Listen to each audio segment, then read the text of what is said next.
let's give Mr. Ted Anderson of GCN a warm welcome.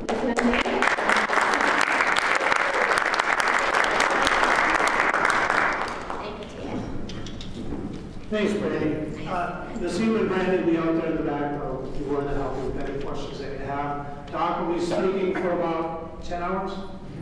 And then after that, questions and answers for the next 10. So, without any more, I'm going to bring Doc Wallach up so we can get this started.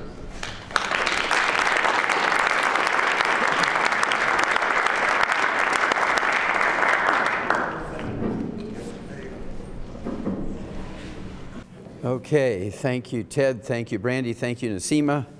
And thank each and every one of you for being here. I think I'm doing this right. Okay, that's kind of close enough. Okay. I'm going to ask you a couple of questions so I know who I'm speaking to. How many of you are already using Youngevity products? Raise your hand. Okay, 90% of you. All right. How many of you have heard me lecture live before? Okay, good, half. And so I do have to go a little slowly. Well, for those of you who haven't heard me speak live before, oh, how many of you hear me on the radio? How many of you listen to me on the radio? Okay, good. The other half, that's good. The thing that makes my view different on health is that I have a degree in agriculture from the University of Missouri. I'm a veterinarian from the University of Missouri, and I wrote the first paper on a mass die-off in America from pollution. It had never been written up before here in America, and I was lucky enough to run into that event and got it written up, and that would direct the rest of my scientific life. That was in 1962. Became a comparative pathologist, as Ted alluded to, and worked with Marlon Perkins from the old Mutual Omaha Wild Kingdom show. Some of you are old enough to remember that. He was before the crocodile hunter for you younger ones. Okay? And the thing that I was able to do in that project with Washington University in St. Louis was to do these autopsies on both humans and animals. In one project, I did over 20,000 autopsies on over 454 species of animals and 3,000 humans for comparison. There's over 10 million chemistries and that many slides with special stains. And the book that came out of it is 1,200 pages, and it's in the Smithsonian Institute as a national treasure. It will probably never be repeated because the expense today would be over $1 billion for that project. Well, to make a long story short, became a naturopathic physician in 1978, and I've been treating my patients like dogs ever since, and they get better. And the reason why I say that is in the animal industry, we don't have health insurance. There's a huge advantage to veterinarians not to have health insurance for animals. Because when you have health insurance, the concern of the doctor is to get the health insurance. When you don't have health insurance, and let's say it's a cow, if you want to treat that cow for 10 years, in cows we don't have insurance. Let's say a pig, if it has double knee replacement, the farmer doesn't have insurance for double knee replacement if he has arthritis in his knees, so they just eat them. A goldfish, if it's sick, you just flush them down the toilet. It's a flush treatment. Okay? A dog, if he has a $2,000 treatment, most of the time he's going to heaven the next day at 1 o'clock. You know the exact moment because you're going to get the injection, right? So in humans, we have this problem. There's no law requiring a doctor to cure you when there's a cure available. You assume, because you're innocent, that he wants to cure you. You assume because you're innocent that doctors want to cure you. Let's say you have diabetes, and I can cure you in 2 to 14 days of diabetes. The doctor makes $300 from a office call. Actually, the pharmacist will make more money from the medications, right? But if he can treat you for 25 years rather than cure you in 3 weeks, he makes $750,000. So it's not unethical, it's not unlawful for him to treat you for 25 years. And so which way is he going to go? $750,000 or $300,000?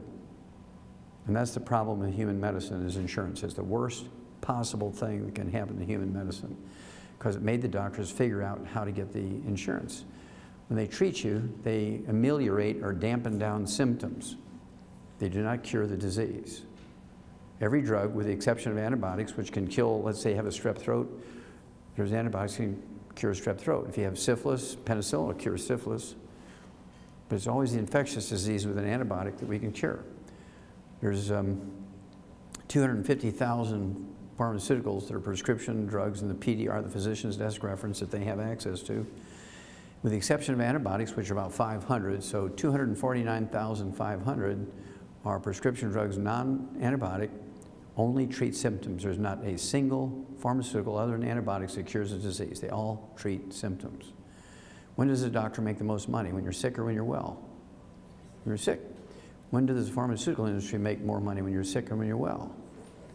Now, the medical system has legislated themselves into a protected monopoly. Everybody but medical doctors are quacks.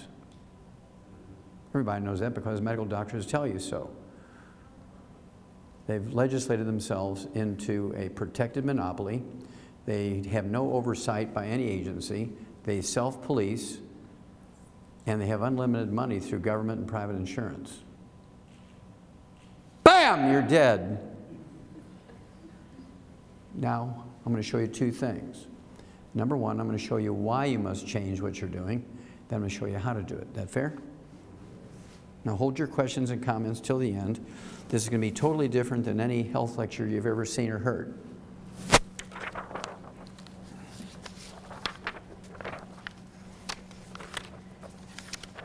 Now, how many of you guys and gals know or heard of a guy by the name of Benjamin Rush? Anybody know who Benjamin Rush was? Okay, a couple of guys in the back. Okay, well, Benjamin Rush was the first military surgeon in the United States. He was George Washington's military surgeon. He was the first U.S. Surgeon General, and he was a signer of the Declaration of Independence, pledging, like all of the other 56, his life, his fortune, and his personal good name. Okay? And this is part of a letter he wrote to Benjamin Franklin and also the other writers of the Constitution, including Thomas Jefferson. Unless we put medical freedom into the Constitution, because the different factions of medicine were fighting, herbalists versus chemical users and those using Oriental medicine and so forth, they were fighting amongst themselves. And so he was pleading for a clause in the Constitution that would equal right to choose religion, right to freedom of speech, right? He wanted another one in there. Unless we put medical freedom into the Constitution, the time will come in medicine will organize itself into an undercover dictatorship to restrict the art of healing to one class of men and deny equal privileges to others will constitute the Bastille, which is the most horrible prison in France at the time, of medical science. All such laws are un-American and despotic. Well, of course, that didn't happen. This clause didn't get into the Constitution, and now his worst nightmares have come true 300 years later. Now, we spend more money for health care than all the other nations in the world combined.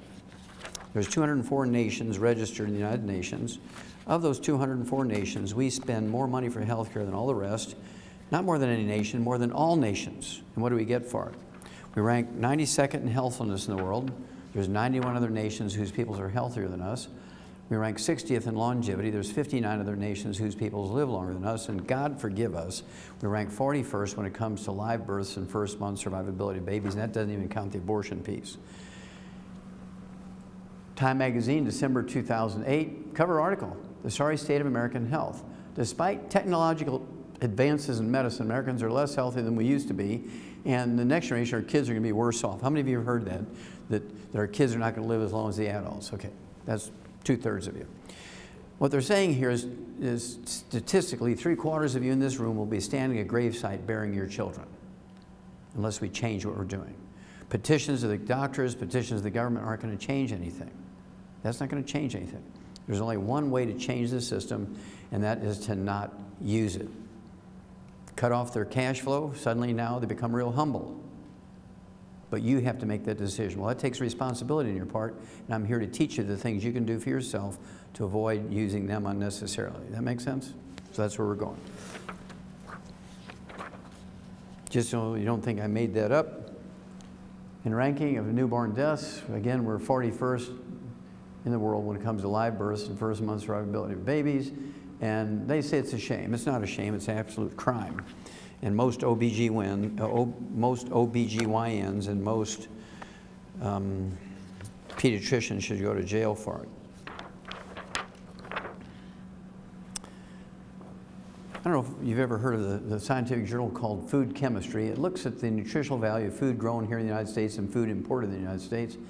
Also looks for pollution, so I'm kind of familiar with that one. And in the April issue of this year, April 2012, there was a big article in there that looked at 8 very well-known, trusted names in baby foods: Gerber's, Similac, Enfamil, these kind of things. And what they said was that commercially available baby foods contain less than 20% of the recommended levels of many vitamins and minerals, and less than 20%. This is why we have autism and ADD and ADHD. It has nothing to do with vaccinations, nothing. I've looked at the batch numbers and the ingredients, and manufacturers, they send the same batch numbers and the same ingredients all over the world. And 95% of all autism occurs here in the United States. So it can't be the vaccinations because it is used everywhere else. So what is it? It's malnutrition of the brain. You cannot make a good brain on Fruity Pebbles and apple juice. Most kids who have autism and ADD and ADHD are normal until they go from formula to solid food. What's their solid food? Pop-Tarts and Welch's grape juice, Sunny Delight, and Eggos with syrup. All carbohydrates, carbohydrates, carbohydrates. There's no fats, there's no proteins, there's no vitamins, there's no minerals, and you get what you get. You can't make a brain on carbohydrates only. So here's your pediatrician that should go to jail. This is from May of this year, cover article in Newsweek magazine. And the first reaction of most people is to have a little giggle because he's a cute little fat kid, year-old. He's clutching his supersized bag of French fries. But this is probably the scariest slide you're going to see tonight, because this is one of the reasons why your kids will not live as long as you. They're predicting already that this kid here, a year old, when I grow up, I'm going to weigh 300 pounds. Raise your hand if you know we're the #1 obese nation in the world. Anybody know that? Yeah, oh, well, good. I don't know, it's kind of interesting line there, and those people don't know. We're the #1 obese nation in the world. The only thing that we're #1 in the health industry is obesity. Now, what does that tell you about the medical systems and the government's knowledge about obesity? They know nothing! Otherwise, we'd be number 204. We should be the slimmest, trimmest, fittest people on earth. But they know nothing about the thing that makes us the sickest people on earth, obesity, and we'll talk about that in a minute. Another little piece here came out the 19th of September, just about a month ago. In 2010, 36% of Americans were obese. 2030, they're projecting that 50% will be obese. Now, what that tells you is they know nothing, because if they knew something and they could predict what's going to happen in 20 years, they should say, well, it's 36% now, but in 20 years it'll be 20%, another 20 years it'll be 5%. But instead it's going up, which means they have no earthly idea how to stop it. Some states like Mississippi, the most obese nation, or excuse me, the state in America, the most obese right now, they're going to be 66.7%, almost 67% obesity. 2/3 obesity is what they're projecting for. Same thing for Maryland, or Delaware, I guess it is Delaware, 64.7%, almost 65%. And then you're looking at South Carolina, 63%. This young fella died at 21 years of age of Crohn's disease and a certain type of liver disease called primary sclerosing cholangitis, which is a simple nutritional deficiencies. How many of you have heard of Crohn's disease? Okay, Crohn's disease is a simple problem, very simple problem. They say it's an autoimmune thing, and he fought valiantly for 11 years, and then he died. All they do is give him prednisone and cortisone and tell him to eat, give up lettuce and stupid things like that, right? And he died at 21 years of age of complications of Crohn's disease and liver disease. All he had to do was go on a gluten-free diet. We'll talk more about that in a minute. Go on a gluten-free diet, take the 90 essential nutrients, and he'd live to be 121. But when it comes to these things, doctors are either very stupid or they're criminals, because if they know the answer and they choose to treat him rather than cure him, they should have cured him when he was 10 years old in 3 to 6 months. But if they're ignorant, that means they don't know what to do. If they know what to do and they choose to treat him for a long period of time for the money, that means they're criminals, right? And so I'll give them the benefit of the doubt and just say they're stupid, ignorant people. This came out October 11th, this month. Stroke rates increase amongst younger patients. It's happening in younger and younger and younger people now that are getting stroke. And there's many, many reasons for that, but the basic reason is there's two types of stroke. 85% of all strokes are caused by blood clots in the brain, thrombotic stroke. This is caused by a simple deficiency of the omega-3 essential fatty acids or a ratio problem between omega-3, 6s, and 9s. Now I'll propose to you, I actually sued the FDA over this and prevailed in federal court, and I'll show you what to do to prevent strokes very simply. AARP, their monthly bulletin, American Association of Retired People. I'm glad to see so many young people in here because we got to start young, right? We can't wait till people, my doctor says I have 3 seconds to live. Can you save me with vitamins? Yeah. Okay. You'd be amazed at how many people I get like that. Oh, I heard your tape 20 years ago. I didn't do anything and now I got 2 seconds to live. Can you help me? Okay. Okay, so the AARP bulletin, March of this year, the worst place to be in America when you're sick is an American hospital. I took 2 pieces out of the body of the article, and one of which is the number of American patients who die each year from American hospital errors is equal to 4 jumbo jets crashing each week. That's about 1,200 to 1,500 people per week. How many of you would fly commercial airlines if you knew they killed 1,200 to 1,500 passengers every week? Nobody would fly! I must see my doctor.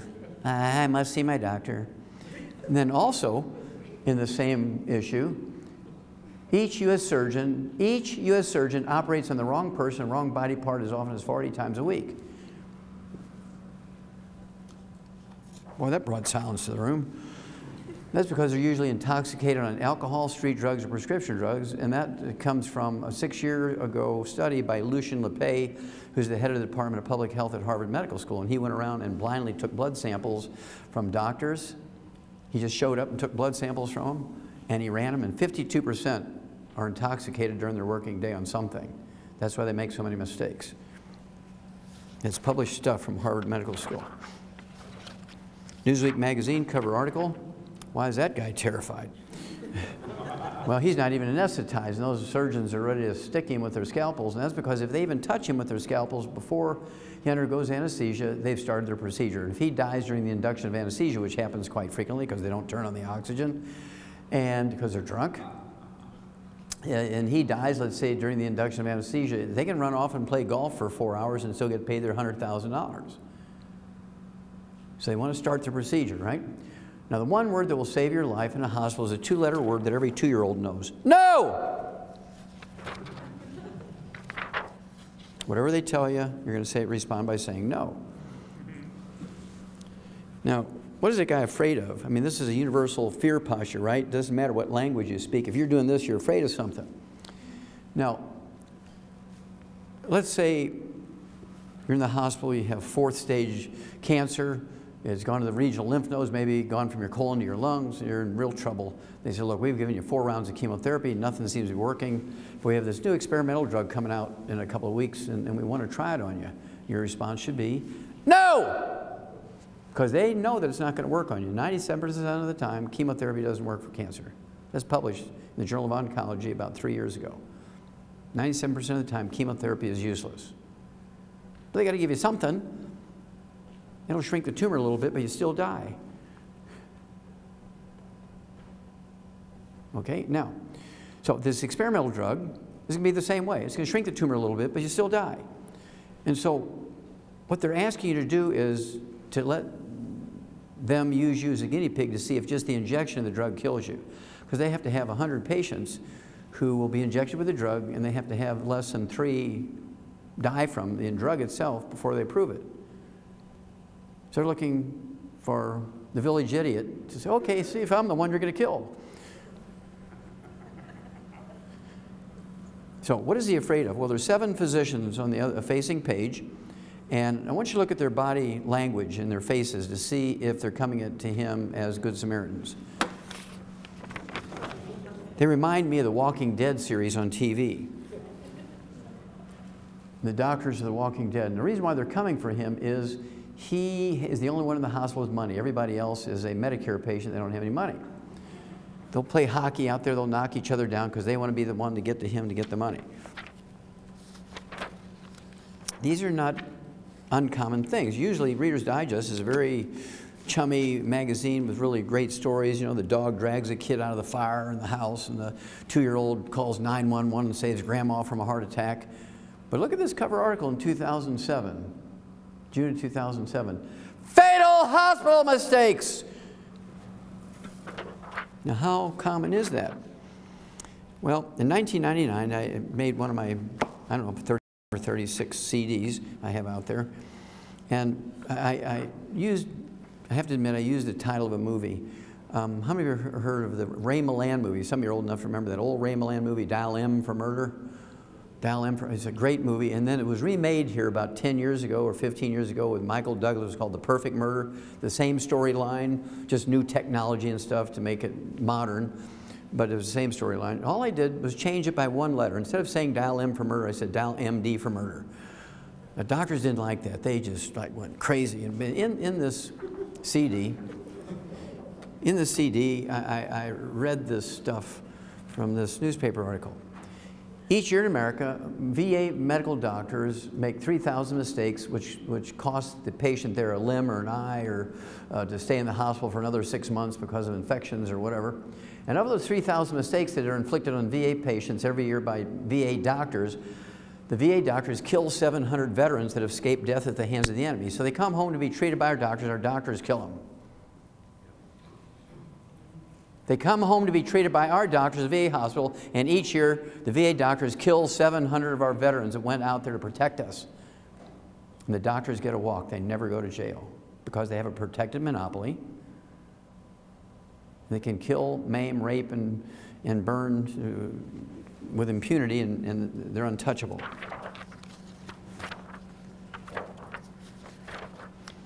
This came out. It was a full-page story in the USA Today in February 2007. I had to chop it up a little bit to get it in this 8.5 by 11. Look at the title here: Patient, Protect Thyself. Now, the data that I'm going to share with you came from the Journal of the American Medical Association, very, very well-respected journal. Whether you agree with them or not, they are very well-respected. And then the Center for Disease Control, which is a federal agency in Atlanta, Georgia, that looks at this stuff. And what the article said was, each year in America, medical doctors kill, injure, and infect 15 million of their customers at their workplace. They get a walk. They don't even get an OSHA ticket. Each year in America, medical doctors kill, injure, and infect 15 million of their customers at their workplace. 5.8 million in hospitals and 9.2 million in private offices and clinics. How many of you would fly commercial airlines if you knew that they killed, injured, and infected 15 million passengers every year? Nobody would fly. This is one of my favorites. Each year in America, medical doctors inflict 2 million infections on hospital patients. Of those 2 million infections, 90,000 die. They kill 90,000 people each year just from infections that they inflict on the patient.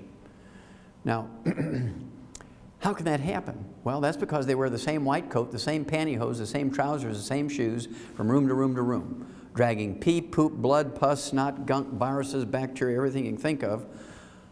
By contrast, in a pig barn, by federal law, you're required to disinfect your boots when you go from one pig pen to the next because you want to be dragging swine flu with you. We treat pigs better than we do people. We treat pigs in a barn better than we do people in a hospital.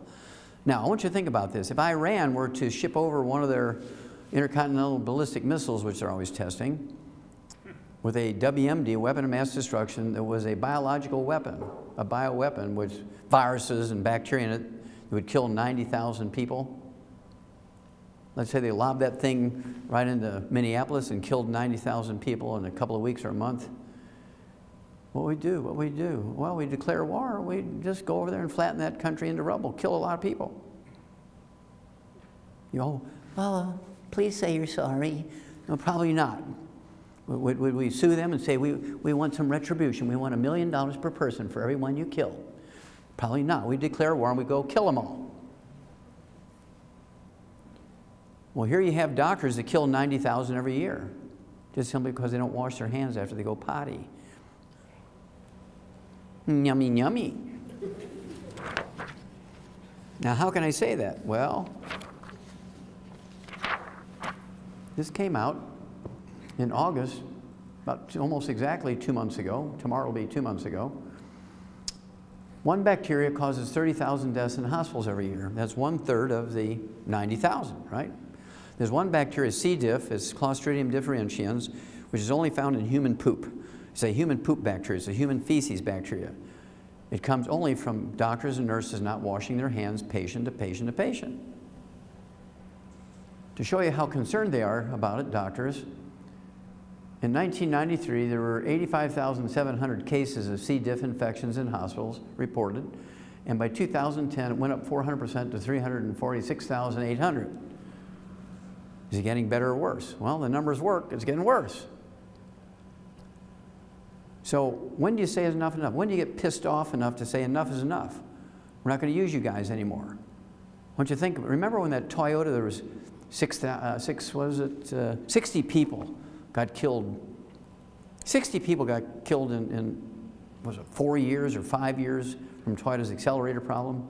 12 people a year. I mean, it was a big hoo-ha.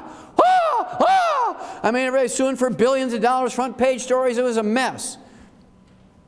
Here we have one trade in their workplace. They kill 90,000 from infections every year because they don't wash their hands after they go potty. Nobody cares. That's because they have a protected monopoly.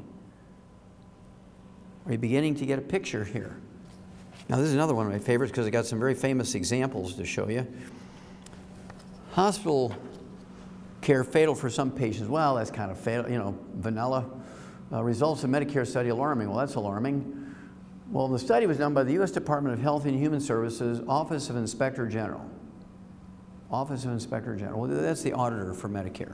What they said was each month in America, medical doctors kill 15,000 Medicare patients with non-invasive procedures. Each month, medical doctors kill 15,000 Medicare patients from non-invasive procedures.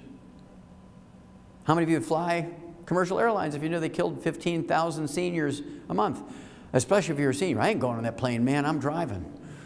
Well, let's look at some famous people that they've killed who are seniors.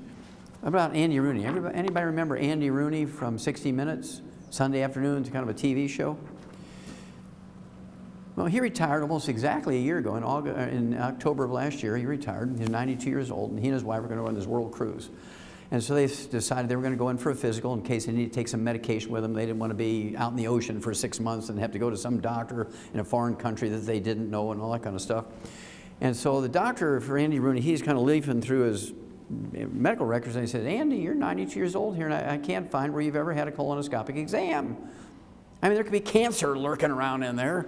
And of course, he had no symptoms, no bleeding in his bowel movements, no pain, no weight loss. He's happy as a clam, waiting to go on his cruise. And what he should have said was, no! But instead, what he said was, okay, because he didn't want to offend the doctor in a white coat and a stethoscope. So the doctor sticks a garden hose up his rump, punctures his intestine. 3 days later, he's dead from peritonitis, a belly infection. Nothing wrong with the guy, and the doctor kills him. Now, they didn't name the doctor. They didn't name the hospital because if the hospital and the doctor's name went out, I mean, my God, it would interrupt their cash flow. Everybody would cancel. It would be a mess, right? So they're not going to name those guys.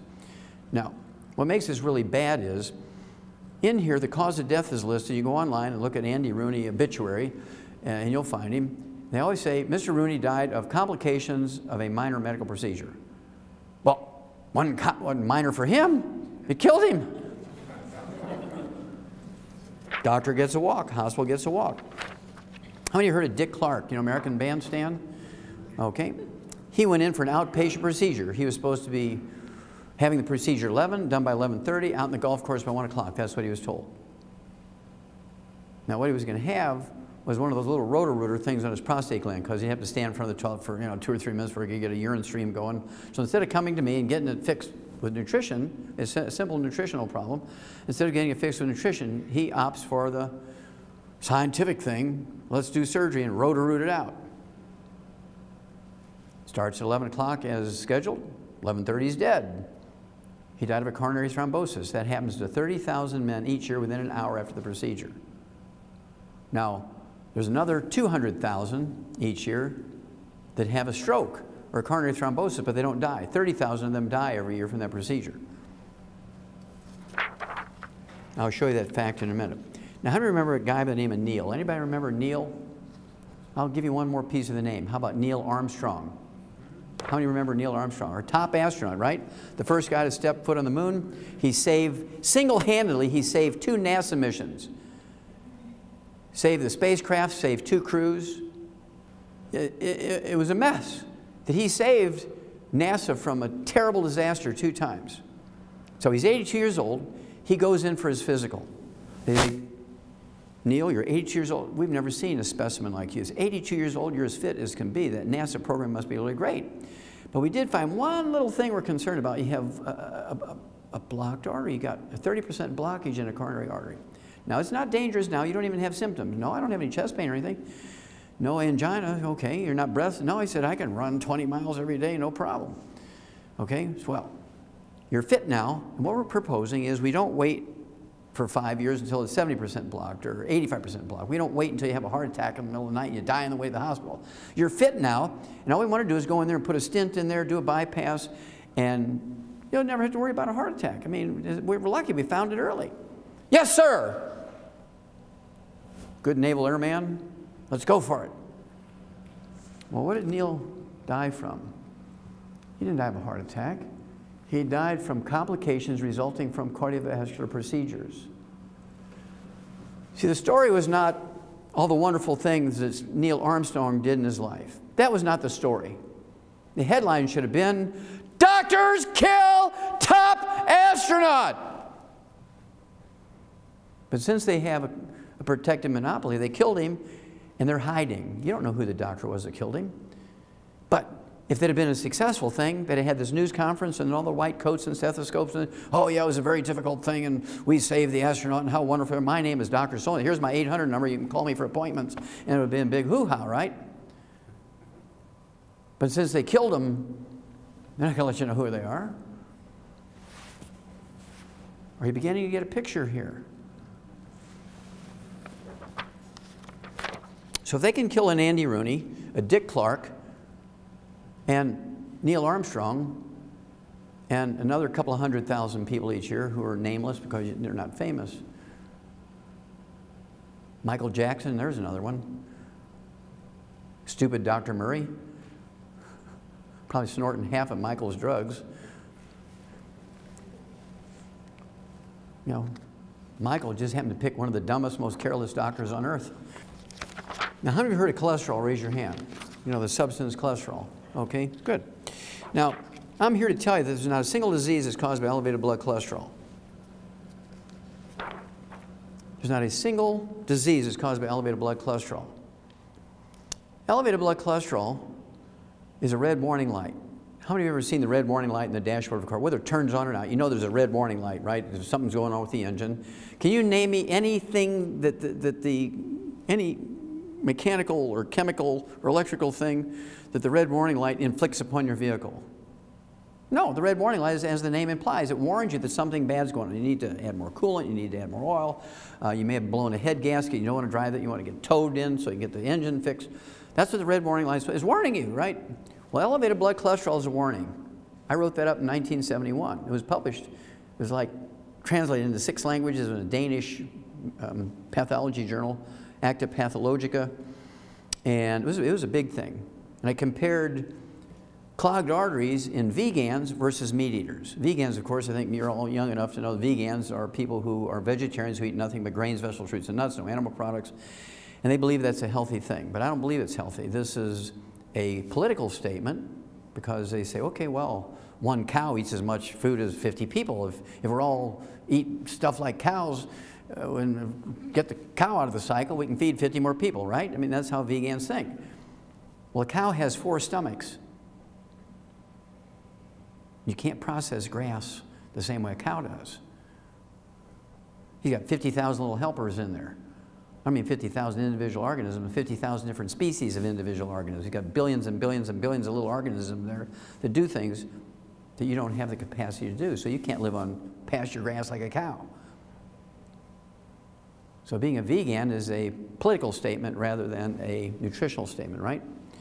So what he did, when you do 20,000 plus autopsies in all these different species and 3,000 humans, 10 million slides, 10 million chemistries, you can write a lot of articles, which I did, right? One of which was comparing the amount of clogging of the coronary arteries in vegans versus meat eaters. Guess who had the worst clogged arteries?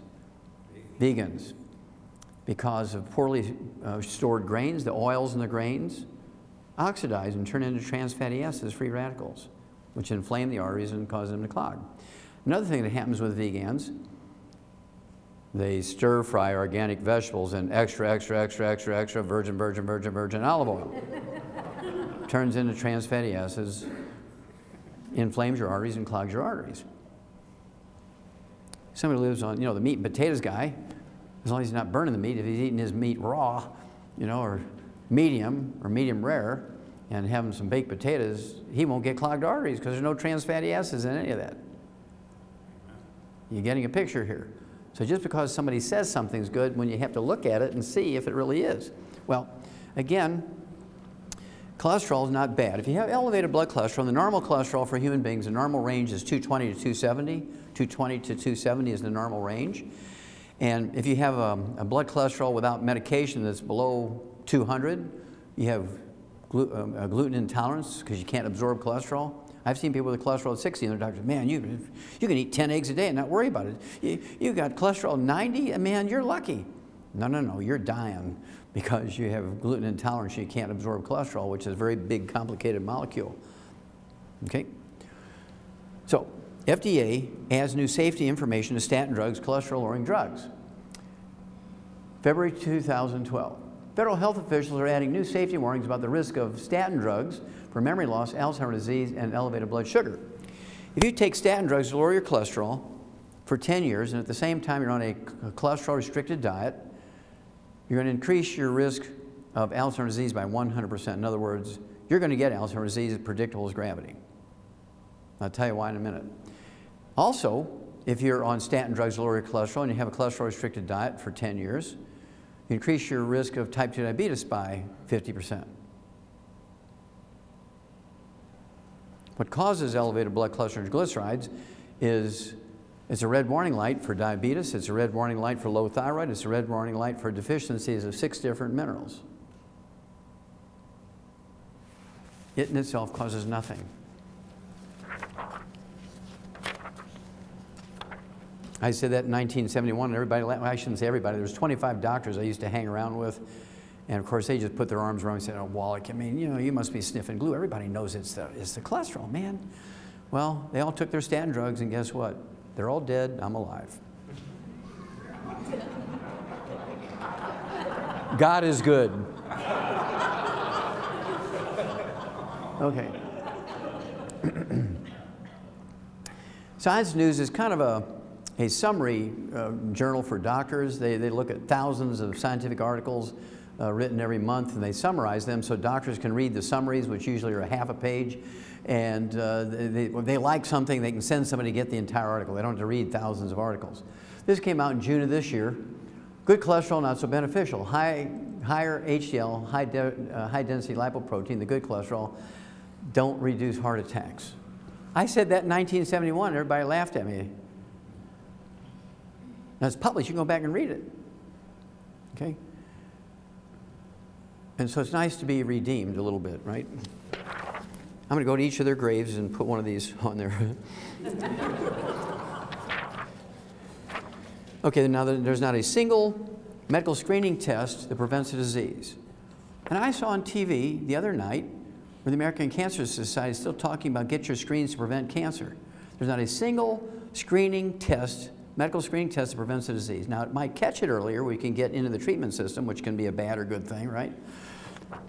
So this is the Globe and Mail, which is the USA Today equivalent in Canada. It's a national newspaper. I just like this title along with that picture here. Screening is not prevention. Now, how many of you ladies have heard of mammograms? Raise your hand. If you don't raise your hand, you're probably lying. Okay, even men have heard of mammograms, right? And that's one of the great screens that doctors like to use. OBGYNs, your primary care physician, will send you in for a mammogram every year once you're 40 years of age. Well, you know, women, I don't know, 10, 15, 20 years ago when these things were really being pushed, they said, what about all that radiation? I'm trying to stay away from radiation. I'm protesting against nuclear power plants. You want me to put my breast in that machine? Oh, it's insignificant radiation. How many women have heard that? Yeah. Well, it just came out about 3 weeks ago They said one mammogram gives you the amount of radiation of 500 chest x-rays. Well, we're sorry, a little mistake. It was a decimal point problem. One mammogram, one CAT scan, one MRI gives you the equivalent radiation of 500 chest x-rays. If you have one mammogram, ladies, a year for 5 years, it increases your risk of breast cancer by 20%. And if you're taking HRT, if you're taking estrogen along with that, you're up to 60% increase in risk of breast cancer. If you're eating your meat cooked well done at the same time, it increases your risk of breast cancer by 462%. I'll actually show you that experiment was done. It was a 20-year study on the Nurses' Health Study by the University of South Carolina on 90,000 nurses over 20 years. It increases your risk of breast cancer by 462%. Now to see, does Susan G. Coleman tell you that? No. So, next time your doctor says, look, it's time for you, I'm looking in here, you're beyond your year, you need to go get a mammogram. You should say, well, I don't think I want to do that. I'm concerned about the safety. And the doctor will say, well, I insist because I'm one responsible for your health and I don't want you to get breast cancer. Now, what he's really saying is, I don't want to give up my $400 I get kicked back from the radiology laboratory, because radiology is one of the things that doctors get kickbacks on. If you get an ultrasound, they get 10 bucks. A mammogram, it's 400 bucks. They're happy about those things, right? Now, so what you're going to say, ladies, is this. Look, I'm concerned about safety, and if you can convince me it's safe, I'll do the mammogram. And here's what I want you to do. What I want you to do is put your testicles in the machine. And I want you to let me be the one to crank down on that plate until you groan a little bit. Ah. Then I want to be the one to yell to the guy standing behind the 2 inches of lead and say, hit it, Frank! And if you'll let me do those 3 things, I'll get the mammogram. And you know what that doctor's going to say? No! You can do your own self-examination at 10 o'clock in the morning on the 15th of every month, even if you're 10 years into menopause. Keep a log and map out your breast where all the little bumps and lumps are you've had all your life, you know, kind of thing. But suddenly now this little pea-sized knot that's been there forever is a little tender now. It never used to be tender. Go get a high-definition ultrasound. It'll actually give you more information than a mammogram. There's no radiation. Now, you guys don't get off easy. A federal panel now is discouraging PSA prostate screening. Why PSA risk might not be worth it, and this is where that 30,000 number came from. How do men fare after this surgery? Oops, Houston, we have a problem.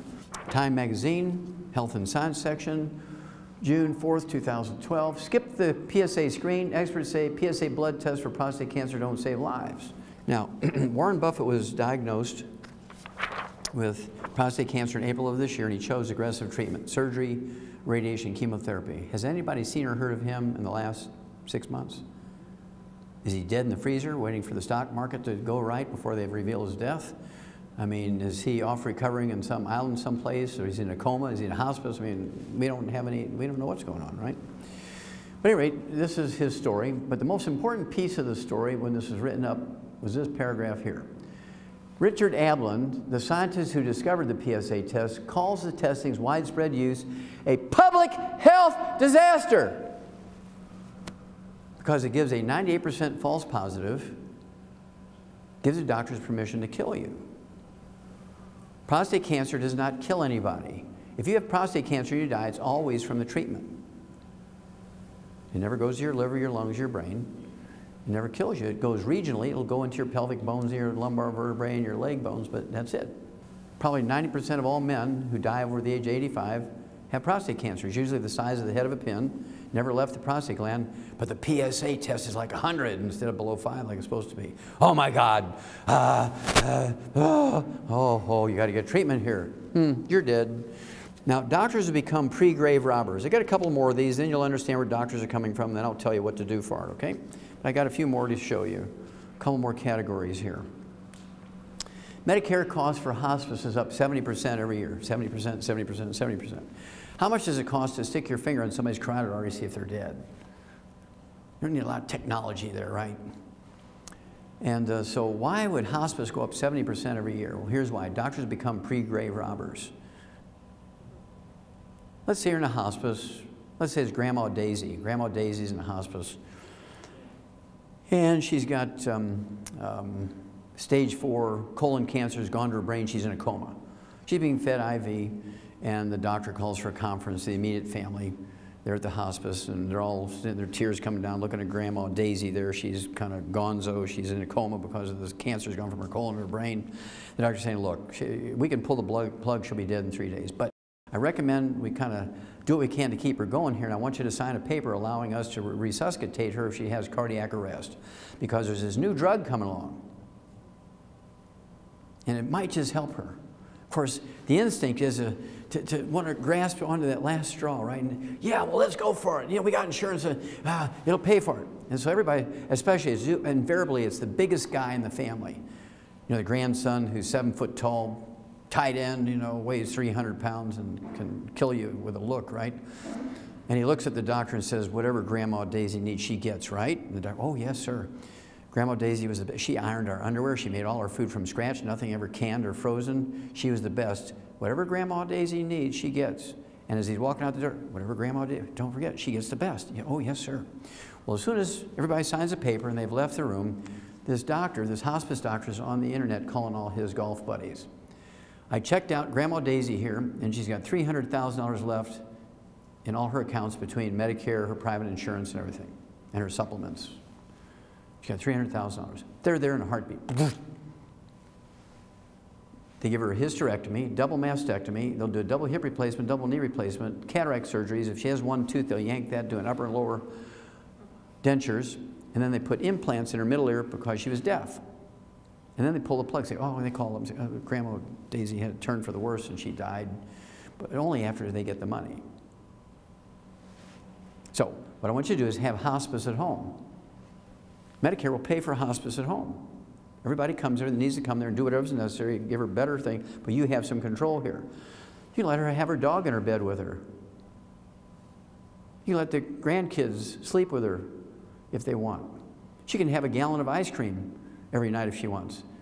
You can't give Grandma Daisy ice cream in a hospice. She's dying. You can't let the grandkids come in. She's in intensive care. You can't let grandkids come in to give Grandma Daisy a hug. You see the difference here? Why do you want the people you love dying by themselves when the nurses are all chasing the doctors around in the library at night? After all, that's where the plush chairs are, right?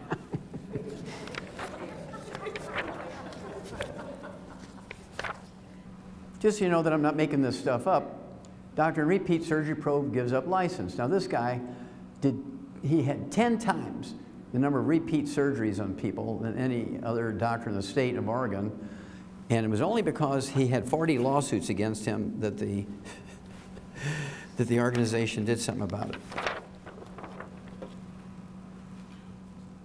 This came out September 7th of this year. U.S. healthcare wastes $750 billion. That's $750 billion.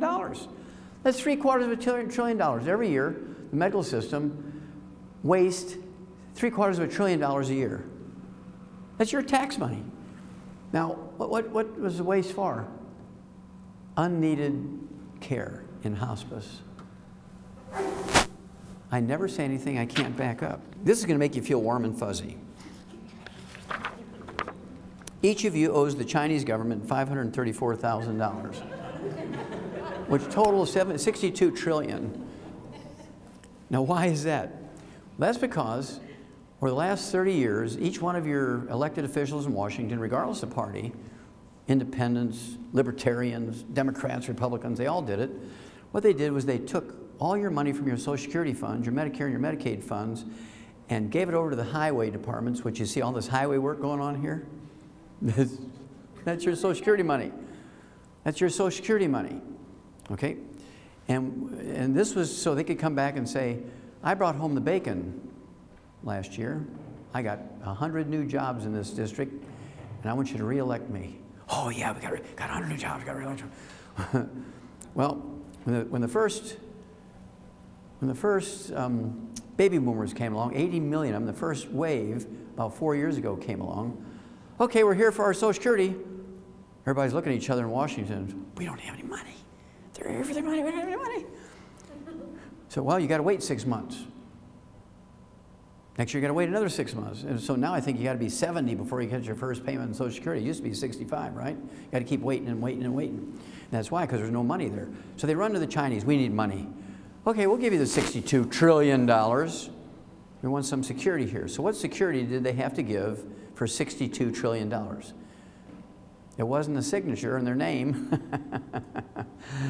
What it was all the weekly revenues from federal lands. Oil leases, we're talking about timber permits, grazing permits, all of the tolls from the federal toll roads. Weekly bypasses all the American banks and goes straight to China. Not even keeping up with the interest, because this is a year old, it's now 70 trillion. This is outside that 16 trillion that's, you know, we're behind on our budget this year. We're behind on our budget, 16 trillion. That doesn't count this. I knew that would make you feel warm and fuzzy. Now, doctors are always at the bottom of it. This came out in 1997. A 1997 study by the Health Insurance Association of America found that 75% of insurance fraud, which is a federal crime, is committed by providers, which is a code word for doctors. You do that, you go to jail. Doctors do it, they get a walk. Now, you do have to change your diet. Now, we're just changing subjects a little bit here. You have to change your diet. Part of your responsibility. There's 20 of these billboards around the Beltway around Chicago. You say, why on earth would they do that? That's because 75 years ago, the average age of diagnosis of colon cancer was 60. Well, now it's 38. And so this billboard is directed to 8-year-olds. Now, you talk to an 8-year-old about Grandma Daisy dying of colon cancer. Well, she was 82 years old. I'm only 8. That's a million years from now. I'm not worried about colon cancer. And so this is directed to 8-year-olds saying, "What, Mama, what's butt cancer?" Well, when I was a kid when I was a kid 73 years ago, geez, when I was a kid 73 years ago, I had processed meats with nitrates in it once a year. That was ham on Easter. Now, kids have processed meats with nitrates in it 15 times a day. They get bacon and eggs, they get ham and eggs, they get sausage and eggs, they get the all-meat breakfast with 14 different types of sausage and bacon and ham and pastrami and pepperoni and jerky, and then they get bacon bits in their salads. They have bacon burgers, and there's in their little Lunchables, there's these little rods made from pepperoni. And, you know, they're getting all this nitrates and nitrates. And then there's fried foods. You got to give up fried foods. This guy's been dead for 35 years. He's still killing people.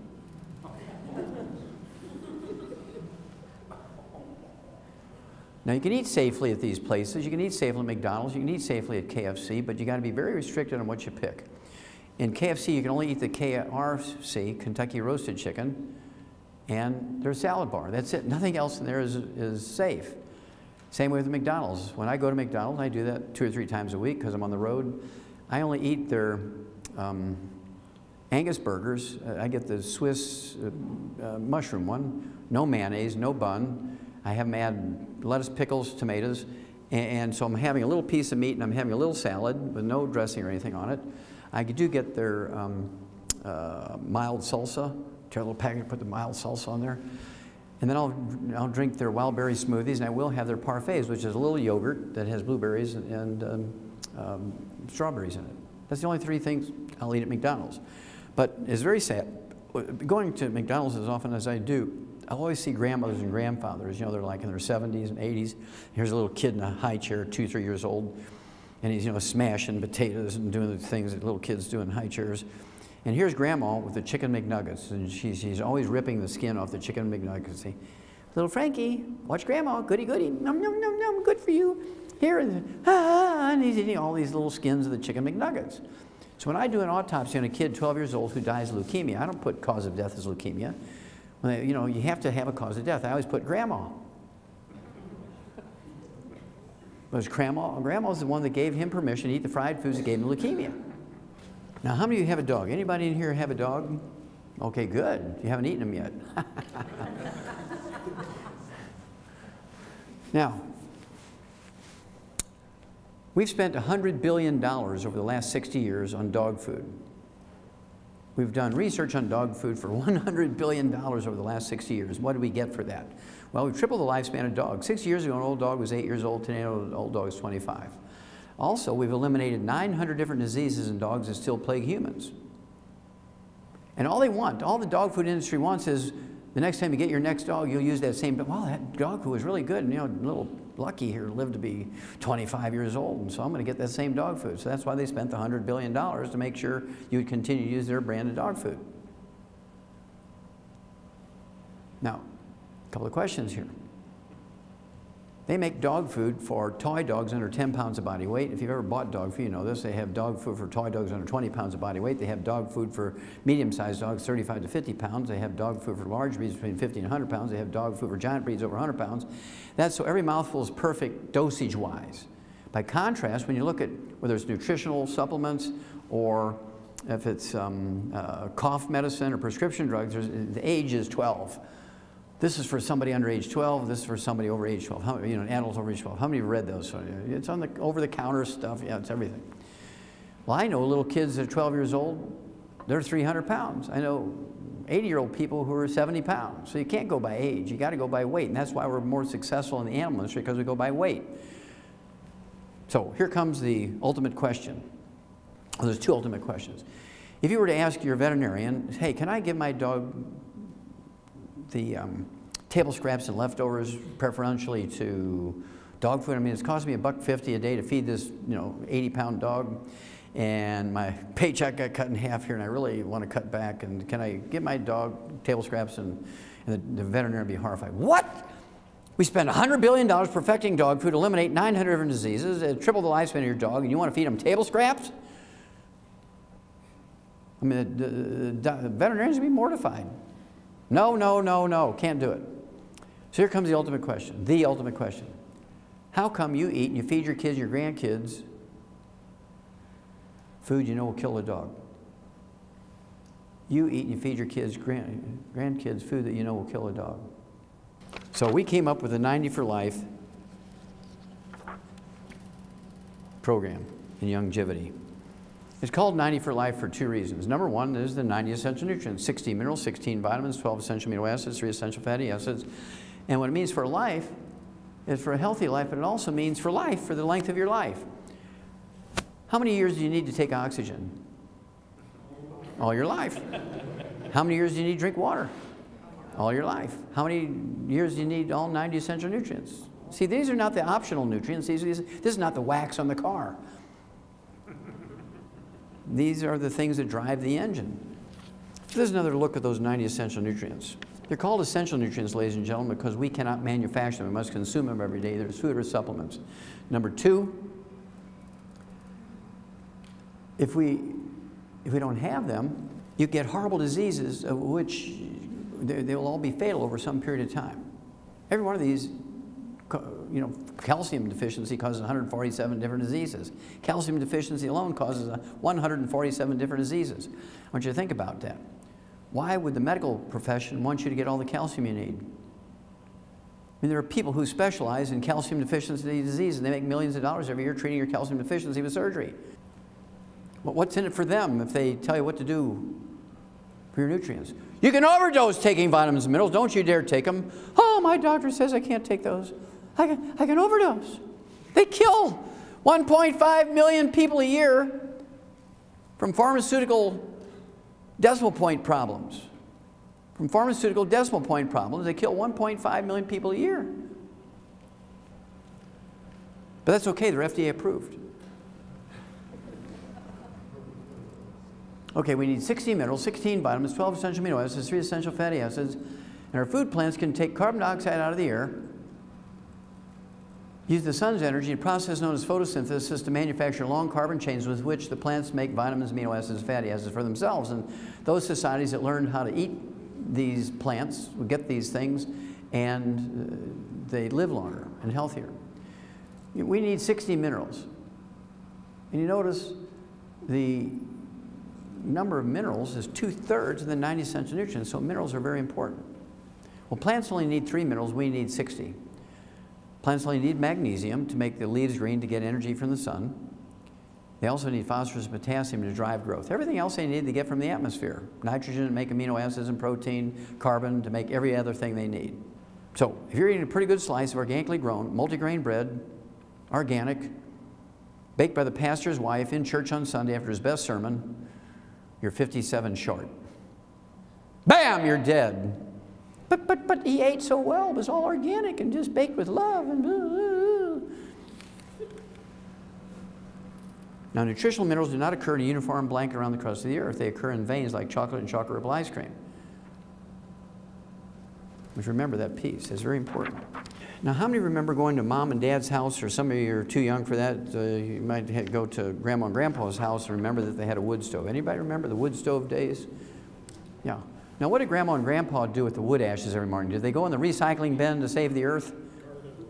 They went in the garden, exactly right, went in the garden. Well, are wood ashes all the same? No. Remember, the plant only needs 3, so that tree might have only been in a vein that had 3 minerals. But it had 6, 8, 12, whatever it was. So all wood ashes were not alike. Okay, but they put them in the garden and plants benefited. At any rate, wood ashes are not really ashes. Somebody gave them that name thousands of years ago, and we've kept that name, but they're really the minerals that the tree sucked up out of the ground. So there's plant minerals, AKA wood ashes. We throw them out in the garden. The okra and the tomatoes and the sweet potatoes and the onions and all the peas and beans and squash and corn and everything you're growing out in the garden, suck all those minerals up. You eat those plants, you get your minerals in that fashion, right? That's how the old people used to get their minerals, through the plant minerals, AKA wood ashes, going to the garden. Plants suck them up, you eat the plants. Well, at 3 o'clock in the afternoon, Monday, September 4th, 1882, we know the exact moment, 3 o'clock in the afternoon, Monday, September 4th, 1882, Thomas Edison pulled the switch on the first commercial electric generating plant. Within 10 years, everybody in the city had converted from wood, which is inconvenient and messy for fuel, to electricity, propane, and natural gas. Now here comes the ultimate question here. How many minerals are left over? How many ashes are left over when you use electricity for fuel? 0! And what did you replace that source of nutritional minerals with? Nothing! And that's why we're all screwed up health-wise. You gave up 2/3 of the nutrients by changing your source of fuel. And doctors say, don't you take vitamins, minerals, you'll overdose. And they're not FDA approved.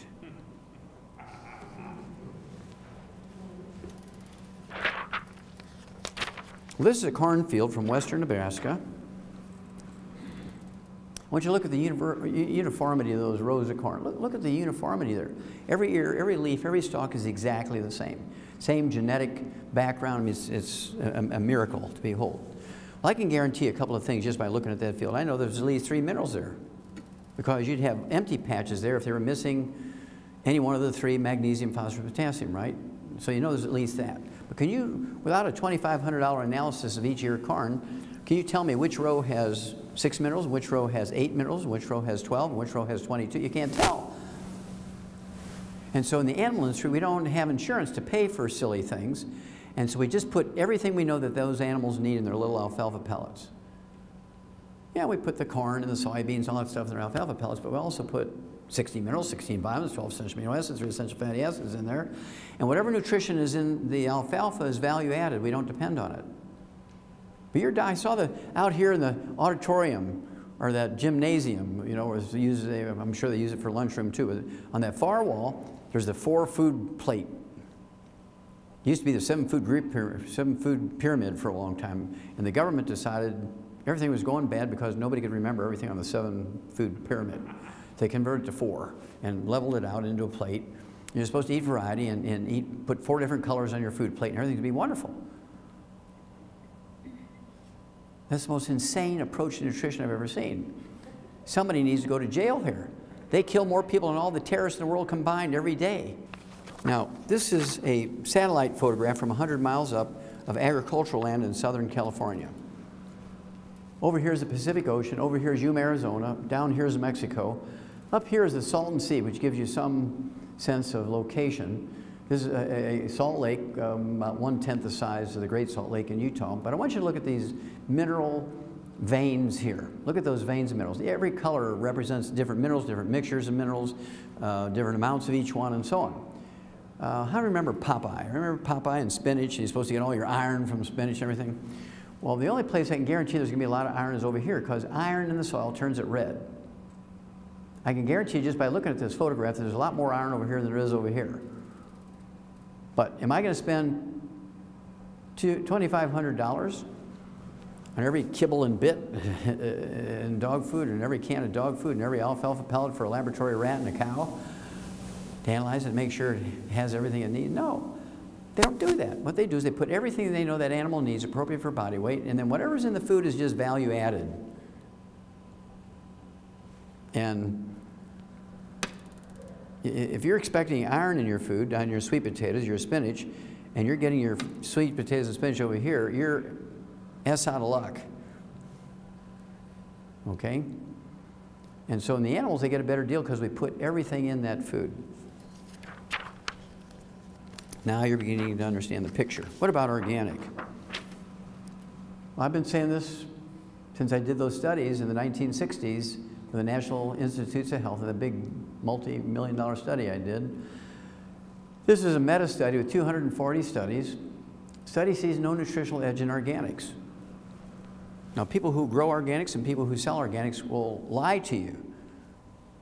There's more nutrition in organic food. That's a lie.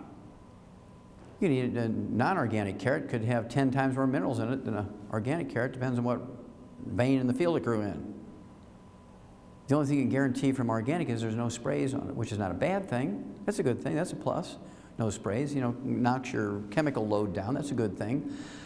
But they want you to also believe that it guarantees nutrition. It does not. So people who eat organic still have to supplement.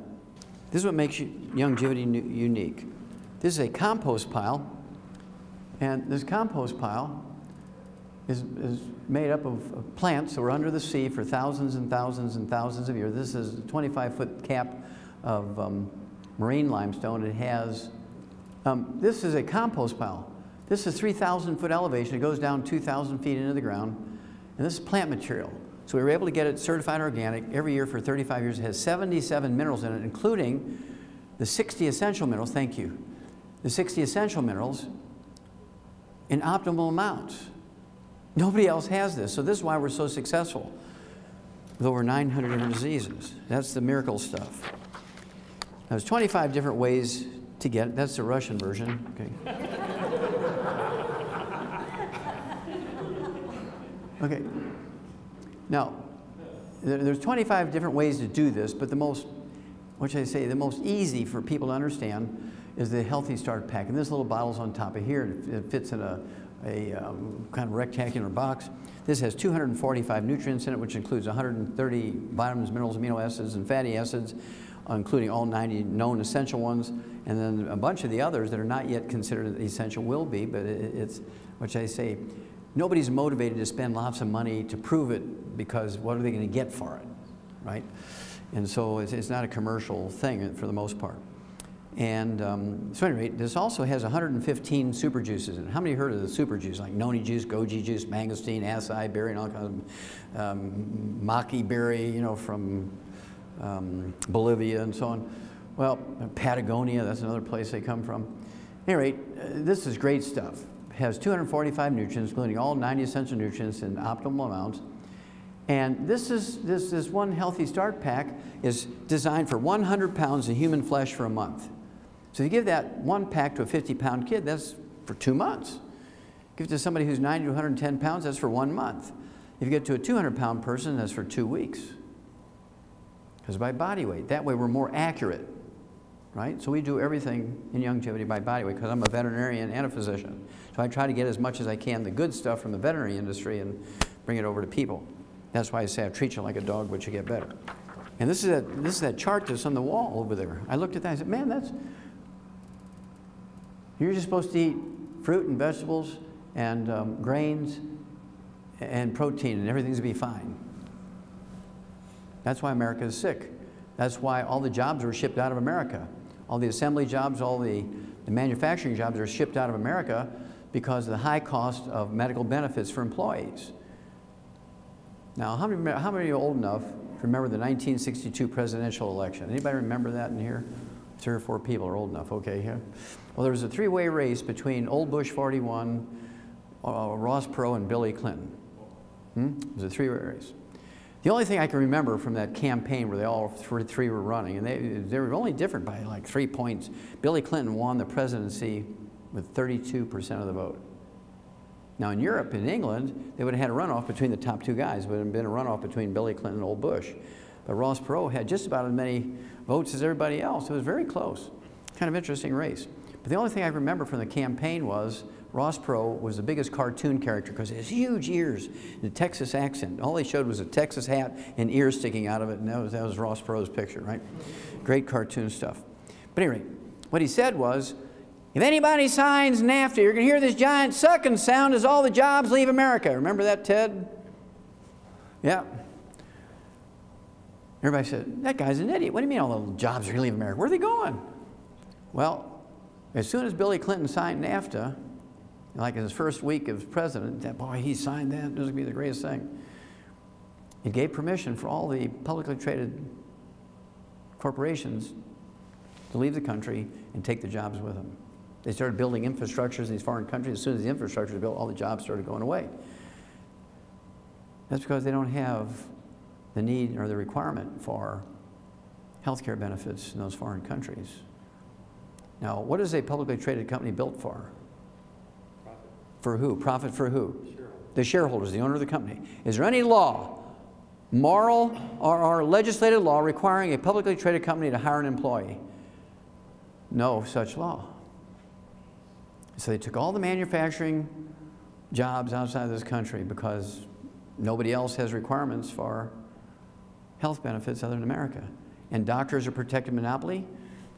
They just raise the price. Oh, we need more money. I mean, the medical costs are going up. We need more money. Medical costs are going up.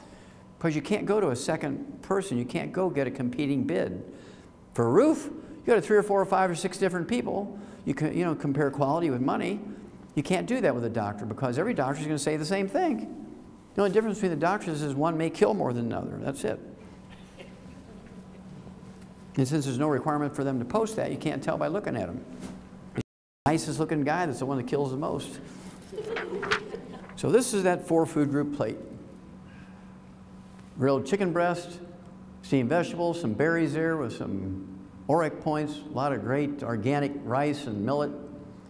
I can guarantee you a couple of things about looking at that plate. Number one, there's 4 minerals in there. I can guarantee 4 minerals. There's some sulfur in the chicken breast because it's required for the essential amino acids. It has to have some sulfur, methionine, cysteine. I can also guarantee there's some magnesium there because that's what makes that broccoli green, right? Everything else, all the other plant materials have magnesium, phosphorus, potassium. They might not have any magnesium in here. The only magnesium in that plant may have only been in the leaves. So, but there's some magnesium here, so there's 4 minerals. Sulfur, magnesium, phosphorus, potassium. That's all I can guarantee. There's some beta-carotene in the carrots. There's some ORAC points, antioxidants in the berries there. Maybe some listeria in the cantaloupe. Kill you. And so the only way to guarantee you're going to get all 90 essential nutrients is to supplement. You supplement, again, your vegetables, your proteins, your fats, which they didn't put in the other side. They said carbohydrates, or they said grains. What they said was grains, but they left out the fats piece, so I added the fats. You'll see in a moment why. And then fruits and berries. But the only way to guarantee you're going to get everything you need there is the 90. 16 minerals, 16 vitamins, 12 essential amino acids, 3 essential fatty acids. You must supplement every day like we do for dogs and cats and chickens and turkeys and ducks and sheep and pigs and horses and so on. Now, how many of you were born between 1946 and 1964? Raise your hand. Okay, good. That's half the people in the room. Okay, you're baby boomers, and you have a problem. You listen to doctors, because doctors convince you if you listen to them, you'd be the first generation where everybody lived to be 100. Houston, we have a problem. Because everything the doctors told you about health is wrong. Everything they've told you is wrong. Because it's designed to direct you towards treatment programs as opposed to cures and preventions. So, about 3 years ago, my wife and I came up with our most recent book. We got a couple more in the pipeline here coming out for next year.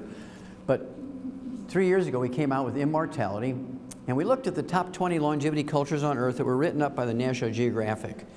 We had 60 years worth of National Geographics looking for this stuff, right? We did this in a 10-year period, and we went to 4 of these cultures and countries. We went to the internet and books and reference materials for the others.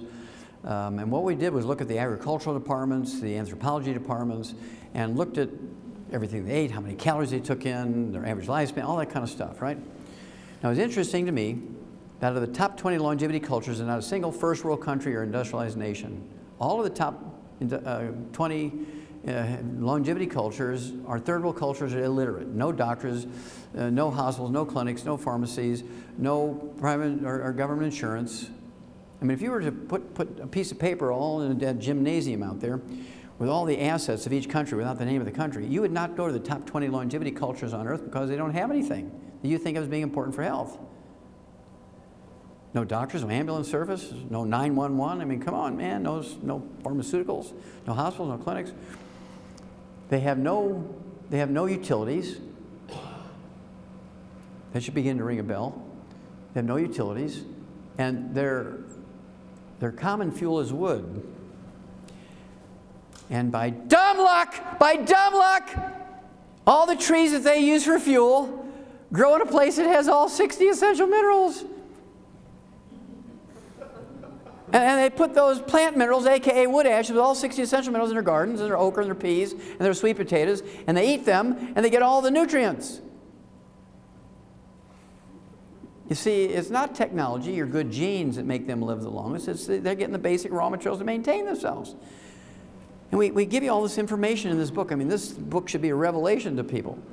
Okay, it has 90 essential nutrients, and they all come from different ecosystems: islands, mountains, deserts, tropical forests.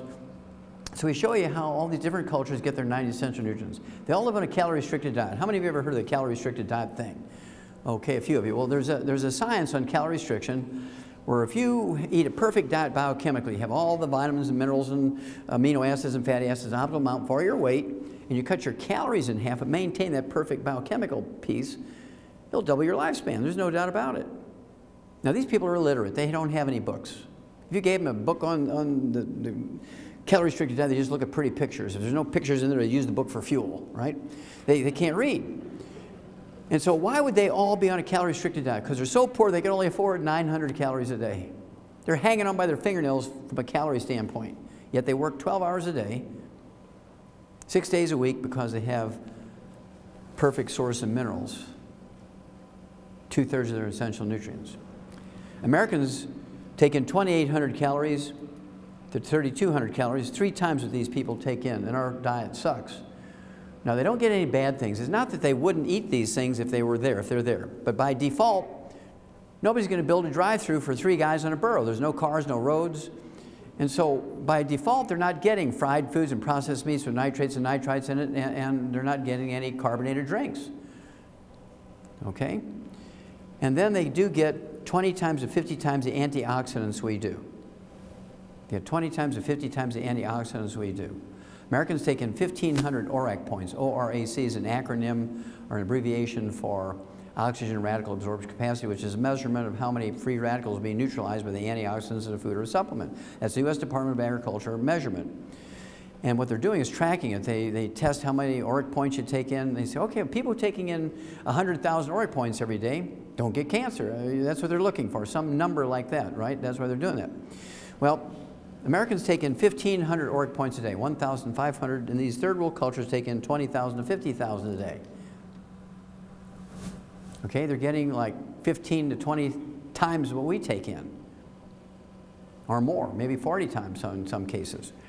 So, these are things that we thought were important.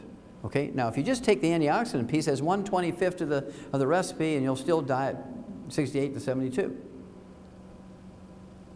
Just taking a super juice will make you live 30 seconds longer. You need the other 24 pieces of the recipe too, particularly the 2/3, which are the minerals, right? Let's look at billionaires. Billionaires are billionaires because they have a net worth of at least $1 billion. Now, Forbes magazine looked at them, and I've been after them for like 10 years. Is there any studies on what kills billionaires? No, no, no, no, for years and years and years. Finally, in 2004, they came out with a study, so I take a little bit of credit for nudging them for 10 years to do that. What kills billionaires? And they say billionaires are killed by the same unglamorous things that kill everybody else. Stroke, heart attacks, diabetes, obesity, cancer, kidney failure, suicide, all the stuff that kills everybody else kills billionaires, right? The average lifespan of billionaires by 2004 was 78. Well, the average lifespan of a falling down red wine drunk in Minneapolis is 75. You don't gain a whole lot in longevity by being a billionaire. And then, I want you to think about it, there's not, as of 2004, there had never been a billionaire that lived to be 100. Now think about it. How many of you have ever seen these newspaper reports, birthdays or death certificates or deaths of people who are 110, 120 kind of thing? Has anybody ever seen a white Harvard doctor live to be 100 in the newspaper? No. They're always a little old black lady in East Texas, in Panhandle of Florida, in Louisiana, West Virginia, in the mountains someplace, in the swamps of Louisiana, because they have no utilities. And by dumb luck, the trees they're using for fuel have the 60 essential minerals in it. And all the people with high technology die younger. Well, they didn't like that. So they made them redo it, and in March of 2011, they redid it. Forbes magazine redid it in March of 2011. And they said there's still not been a billionaire that lived to be 100, but the average lifespan did change. It went from 78 in 2004 to 66 in 2011. They lost 12 years of average lifespan following the doctor's instructions. Now, the peak of American longevity occurred 20 years ago and has been dropping at an ever-accelerating rate since then. Women used to live 10 years longer than men. Well, now it's only 3 years longer than men. They're predicting within another 10 years, women and men will die at the same age on the average. Now, what's going on here? That's because baby boomers have depended on technology. They weren't getting the nutrition, and it's starting to show up now. Now, here's a guy, intelligent as you can get, iPod, iPad, iPhone. This guy was a genius in marketing. He was a genius in electronics and computers. I mean, you got to give this guy credit. But when it came to health, he was an idiot. He dies at 56, 10 years before the average lifespan of the average billionaire. So what happened here? Well, when you're a billionaire, you can afford the best personal trainer, the best food, the best chef, cooks the way the doctor wants them to cook. You can get all the organics you want. I mean, you can get the best healthcare plans. You can hire the most expensive, maybe not the best doctors, but certainly the most expensive doctors. If there's a health thing you need someplace, you can send your plane and your pilot to go get it. You can have them take you someplace. If you take out the billionaires by themselves and look at them as a separate demographic, they should be the healthiest and longest lived people in America, shouldn't they? If money meant anything for health, don't you think? Yeah. Okay. So, why is it he died at 56? Because he was a vegetarian. You know, he was a vegan. How many of you knew he was a vegan? He was a vegan. He was an unsupplemented vegan. Didn't supplement because he got the very best organic food. He was a vegan. Unsupplemented vegan because he got the very best. And his chef made him the very best organic vegetables, stir-fried in extra virgin olive oil. And as a result, from all the free radicals, he got pancreatic cancer. Now here came the juncture in the road. He should have gone to the Nicoyan Peninsula in Costa Rica and Central America because that's where the longest lived people on earth live. The people who live the longest on earth live in the Nicoyan Peninsula on the Pacific coast of Costa Rica. There's no doubt about it. They outlive everybody about 10 years. So he should have gone there and found the oldest of old persons, you know, great-great-great-great-great-great-grandma, and said, great-great-great-great-great-great-grandma, I want you to feed me like you've been eating. I want you to give me the herbs you would give somebody with really advanced cancer, and he'd still be alive today if he did. But instead, he went to the most decorated, the most heralded research cancer doctor. Bam! He was dead. As sure as they shot him in the head, they killed him. And now you know, as Paul Harvey would say, the rest of the story. Now, how many of you think that exercise is good for you? Raise your hand. Whether you believe it or not, how many of you heard that exercise is good? Let me rephrase it. Okay, I think everybody's heard that exercise is good for you. Well, exercise is one of the most dangerous enterprises you can be involved in. Exercise kills more Americans than terrorists. When you exercise, you sweat, don't you? When you exercise, you sweat. When you do physical work, you're throwing bales of hay, you're on a roof roofing, you're a carpenter, you're a plumber, you're working in a steel mill and all the blast furnace and heat, you're sweating, right? And people who love you want to take care of you. See, they know you're sweating in your exercise, or even Pee Wee League, or Pop Warner leagues, all these little bitty kids out there exercising, men, women, doesn't matter, gender, age. And you say, look, honey, I want you to take plenty of what? Water, so you can rehydrate, and that's what kills you. This is what kills you! Because sweat is not water. Sweat is a soup that contains all the nutrients floating around in your blood. So you're sweating out this soup. You're replacing it with water. Now that's kind of like your car's leaking a quart of oil every week. See, I'm not going to spend the $1.99 on that old clunker, so you put a quart of water in there. What's going to happen by the third or fourth week? Your engine's a big ball of flame burning up, right? I mean, even an idiot living under the bridge who's going to steal your car is going to check the oil before he steals it, right? Why would he risk his freedom for taking a car with no oil in it? Okay, so it's problematic. As a result, when you take all professional athletes together, all sports, the average lifespan is 62. You take football players only. This just came out 2 years ago. I actually have the papers if you want me to prove it. The average lifespan of professional football players is 51. And with the exception of 3 black guys from the old Negro Baseball League days back in the 1920s, there's never been a professional athlete ever lived to be 100. There's never been a billionaire lived to be 100. So all the things that you think of as being important for health and longevity aren't real. I speak for hours on athletics. I deal with professional teams and Olympic teams and so on. But let me just show you this. You've all heard of ACL injuries and cartilage injuries and tendon injuries and muscle things. These guys get $10 million a game, and this is what happens to them. I mean, they're supposed to be the fit of the fittest.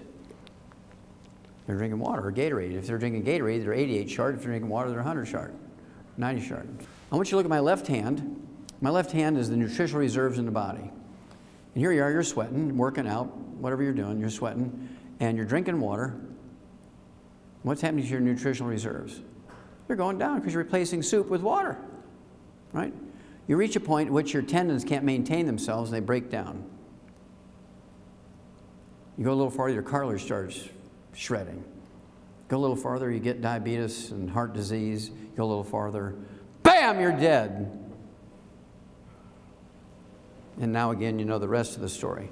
I love water, we sell water, but I put a lot of things in it.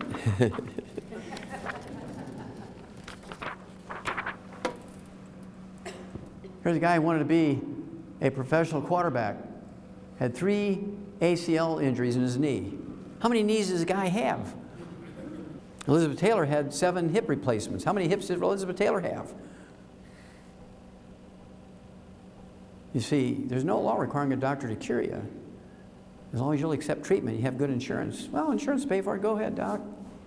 So, to make a long story short, because of all the athletes we work with, we came out with I should tell you one other piece, and that is each year, according to the Center for Disease Control, 75,000 to 100,000 young people in America, 75,000 to 100,000 young people in America die each year while they're exercising, under age of 30. Now, wait a minute, it's supposed to be good for you. Yeah, right. Who told you that? The doctors told you exercise is good for you. Don't take any vitamins, minerals, drink plenty of water. And so we came up with a sports drink called Rebound. It has 100 nutrients in it. So if you have somebody you love who's sweating in their labor or because they play sports, you need to get them on the Rebound. It has 100 nutrients in it. Let's look at doctors. U.S. News will Report, February 2005. U.S. News World Report, rated America's most credible print news source. Special health issue. Who needs doctors? Your future physician might not be a medical doctor, may be better off. Now, do you think that every MD in Apple Valley made sure this was in their waiting room when that came out? I don't think so. I think probably they sent out the Boy Scout troop there that they said, we'll give you $1,000. Just go collect all those magazines out of every store and shred them. Buy a lot of tents. Now, why did they do that? Well, they did that because they backed the doctors against the HMOs in the 1990s. How many remember that great battle between the HMOs and the doctors? The doctor said, we're the doctor here. We're supposed to be the ones to decide what treatment you get. Why would you want an accountant and an HMO deciding what treatment you get? That's because the accountant at the HMO knew the HMO could only be profitable if they cured you. They were going for the cure, and the doctors wanted to treat you for 25 years. And everybody went with the doctor. Everybody went with the doctor. You'd have been better off going with the HMOs because they wanted to cure you. The doctor didn't like that. Well, in my original audio cassette tape, April of 1993, I said it was a study based on a database of 200 doctors. I just grabbed a handful of Journal of the American Medical Association out of the medical library, added up the age of death of 200 doctors, divided by 200, I got 58. And why would you want to go to, in this audio cassette tape, why would you want to go to a group of people whose average lifespan is 58 to learn how to live to be 100 in a healthful way? It didn't make sense to me. Well, they didn't like that, so they did their own study, and they said, well, Wallach lied. The average lifespan of a family doctor or primary care physician is not 58 like Wallach claims, it's 56. Now, some of you will get the math pretty quick here. I said 58, they said 56. They were so eager to show that my statistics were wrong that they failed to appreciate that they're telling people that they died 2 years earlier than I said. So I do apologize for giving them too many years. So the information is still the same. Why would you go to a group of people whose average lifespan is 56 to learn how to live to be 100? This fellow here, Socrates, a great international soccer player, is also a cardiologist. He was a cardiologist. My wife loved this guy just because he's a good-looking young man. My wife's 70 years old. She said, I'm a cougar.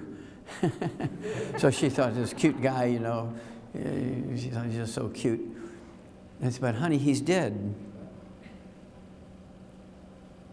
Because he only drank water. I'm going to show you my favorite obituary. My favorite obituary is George Francis. Died at 112. He was the oldest man in America in December of 2008. He's an illiterate black fella from the swamps, Louisiana, so you already know where I'm going. Never went to kindergarten. As his daughter reading the newspaper to him, couldn't read. Never had a job where he got a paycheck with deductions in it.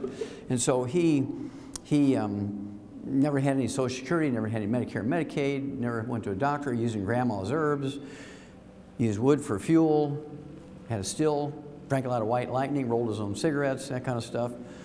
Ate crawdads and, you know, fried catfish and sweet potatoes and onions, ate peppers like the Creoles. And he dies at 112 as the oldest man in America. Now, these guys who did this obituary are very smart. They said he lived through 19 U.S. presidents whose average lifespan is 75. Average lifespan of the U.S. president is 75 when you take out Jack Kennedy, assassinated 40-something, right? And they have at least one university degree. Unless they're a lawyer, they have two. They're cared for by medical doctors who have at least one university. Well, they actually have two university degrees, an undergraduate degree and a medical degree. And then if they're a specialist like me, they have 3 or 4 degrees. Okay? And the average lifespan of the medical doctors, by their own statistics, who care for these presidents is 56, exactly half of George's age. So I want to know what George knew, right? So when he died, these authors asked his daughter, what did your daddy do to live to be 112? And she said, he broke all the rules of healthy eating. Well, who came up with the rules of healthy eating? Medical doctors who live to be 56. Says he broke all the rules of healthy eating with a diet heavy on dairy, eggs, and lard sandwiches, nothing but cholesterol and saturated fat. Hooah! Now, we laugh at that, but there's a message here. There's a message here. It's part of that book, Immortality. When you see what these people eat, you blow your mind. Just the opposite of what doctors say is good for you. And so, why did he live to be 112 eating eggs, dairy, and lard sandwiches? Because cholesterol and saturated fat is not bad. Remember I told you everything doctors told you about health is wrong? And you're going to see why in a minute. You're going to be angry at the medical group. Okay. This gal here, Credella Evans, the little black lady, came to us, and this is Bob and Judy Bell, some of our distributors in Crockett, Texas, just outside of Houston. And they sponsored this gal 15 years ago, and she was 85 years old, and she had like 6 diseases. She had high blood pressure, diabetes, arthritis, macular degeneration, she had a little dementia. And we changed her diet, and we got her on the 90 essential nutrients appropriate for her body weight, and 15 years later, July 8th of this year, she turns 100. She has a very large longevity business. She's got over 300 people in her little marketing group, more than pays for her supplements. She has a lot of money left over, so she goes and does all these activities all over the place. And to me, she looks like she's maybe 75, 80 years old. She doesn't look like she's 100. She doesn't color her hair. I just thought it was really brilliant. We're starting to get more and more people like her. We're accumulating quite a few people, and we might want to do a story on her about this. Okay, really super stuff. The last one I'm going to show you here before we get to the individual disease, I'm going to go very fast on the individual disease. So get out your pens and paper. You'll get most of it here. The last one I'm going to show you before I get to the diseases is this one. This is the oldest person we know on Earth. Now, there's probably people who are older than her, but we don't know about them. This gal was born in 1853 in a little island in Indonesia with no utilities. Wood was her fuel. Okay? And we know she was born then because we can see the birth certificates and the baptismal records at the Dutch Reformed Church, the little island she was born in. Now, in June of 2010, she was 157. She's still alive today, so she's 159. No doctors on that island. And since this is a fairly academic group, I'm going to throw this one in here, which I don't often, but it's really a great story. When Linus Pauling got his first of 2 Nobel Prizes, the first Nobel Prize he got was for studying the nutrition of genes. Genes require nutrients to function. You take a gene, you throw it in a bucket of saline water and say, okay, gene, you're a good gene, go for it, make something. Make a protein. Gene just sits there like tar baby. Gene can't do nothing without nutrients. Needs raw material like a factory, right? You need raw materials, you need energy, you need employees, you need parts, and all this stuff. Well, genes are the same way. Genes are just a blueprint. Uh-oh. What did the genome do for us after we spent $1 trillion? Nothing! After 20 years of mapping out the genome, they still haven't cured the cold. They haven't cured anything. Because genes by themselves do nothing. They require 90 essential nutrients too. Ha ha. Interesting. This new science is called epigenetics. How many of you heard of the term epigenetics? Okay, a few of you. Good. Now, I've been involved in this for a long time. And this is where it's at, because genes will not work without nutrition. And what he said when he received his first Nobel Prize for doing research into the nutrition of genes and chromosomes and enzymes, he said, you can trace every sickness, every disease, and every ailment to a mineral deficiency. Whoa, that's heavy. That is heavy. Do you think the medical system liked him? No. They actually he should have got a 3rd Nobel Prize because he was the one that first proposed that the double helix was how the chromosomes and genes were laid out. He proposed it. He figured it out 20 years before Watson and Crick got their Nobel Prize for it. And they got their idea by reading his stuff. And he was cheated. He should have shared that Nobel Prize with them. But they took his passport away from him because the doctors insisted he was a communist. And he couldn't go to Europe and study with the gal by the name of Franklin, who was doing all the X-ray stuff to determine the double helix. And they didn't have email back then. Okay, now here we go. Get your pencil and paper out. We're going to run through about 6 or 8 of the main diseases very quickly here. This is going to be a revelation for you. And I can go fast because now you know more than doctors.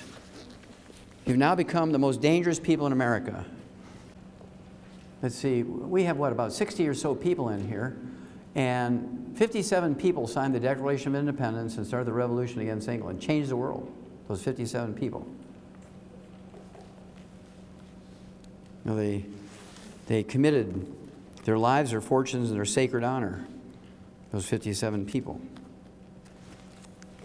It doesn't take much to win this battle, but we're going to have to be proactive. We can't hope and pray that the doctors are going to be the good guys here. We can't hope and pray. Let's See, I can tell by looking at you, but just to show of hands, how many of you ladies are still in the childbearing years? Okay, a good third of you, anyway. Maybe 2/3 of the women here in the room. So I want to spend 2 minutes on birth defects. Every birth defect you can name me, and 10 times that many you can't, are all caused by nutritional deficiencies of the embryo. There's not a single genetic birth defect. We've eliminated all birth defects in animals by simply giving the females preconception nutrition, perfect preconception nutrition prior to conception. Because all we had to do was give them good nutrition before they conceived. We eliminated all birth defects. I've been doing that in humans for 35 years. Okay? It works like a charm. All the diseases you think of are genetic in humans are not. They're just deficiencies of the embryo. Now, do you know how many different specialties we'd wipe out if there wasn't another baby born with a birth defect? Oh my gosh. All these kids with special needs. All these different agencies raising money to find research for the cure. Ooh. We're going to look quickly at obesity because we're the #1 obese nation in the world. Why are we the #1 obese nation in the world? Because doctors and the government has no idea what causes it. And I'm here to tell you, we actually have a book out there called Hell's Kitchen. The subtitle is The Cause, Prevention, and Cure of Obesity. Nobody else can claim that they know that. Because if they did, we would be the #1 obese nation in the world. Okay? So, it's not a disease of excess. The reason why we're in such trouble with obesity is it's not a disease of excess, and that's how the government and the doctors treat it. It's a disease of excess. You need more exercise. You need less. But that's not what the problem is. It's a nutritional deficiency disease. Not a calorie deficiency, but a nutrition deficiency. I'll show you that. I'll prove that to you in a second. Just show you that for remembrance, right? Remember that one. Now, according to experts, 70% of our kids under the age of 12 are overweight, and 40% of our kids under the age of 12 are obese, which is 30 pounds over their ideal weight for their height. And it has nothing to do with too much screen time, lack of exercise, or eating too much. It has nothing to do with any of that. It's a simple nutritional deficiency. But you see, doctors would rather give you a bone marrow transplant when you have iron deficiency anemia than iron. You understand? Well, we've got the technology. We've got to use the technology. Let's do lap banding. That'll fix it. Now, this is one of my favorite obesity slides. This looks at obesity in adults. In 1980, we only had 15% Americans obese. Between 1900 and 1980, it was like 12%, 15%, 12%, 15%. It never really rose above 15% for 80 years. Boy, in here it just started going up like crazy. By 2000, 20 years later, it doubled, more than doubled. What happened? Well, right here, they took all the fat out of our diet. It's hard to find fat. I mean, everything is no fat, low fat, or fat-free. And we're getting fat. Then, anybody here ever raise livestock? Anybody fatten cattle or sheep or pigs? Now, do you feed them ice cream and lard and eggs to fatten them up? Do you feed them whole grains to fatten them up classically? And the answer is yes. You feed them whole grains. 99% of farmers feed their cattle and pigs and sheep and chickens whole grains to fatten them up. Now wait a minute, didn't they tell you to eat whole grains? Huh, let's have a look at that. Now you see, this is what you're getting following the doctor's instructions: no fat and eating whole grains, exercising. Now if the doctors were correct, the chart should look like that. If the government was correct, the chart should look like that. But following their directions for 20 plus 12 years is 32 years. Uh-oh, Houston, we have a problem here. Now, one of my favorite obesity slides is that of Rosalie Bradford. She had 2 Guinness World Book of Records for obesity. Number 1, she's the heaviest woman ever officially weighed by the Guinness World Book of Records. She weighed 1,242 pounds, 1,242 pounds. You went on 2 dates with Rosalie, you had a ton of fun. Do the math.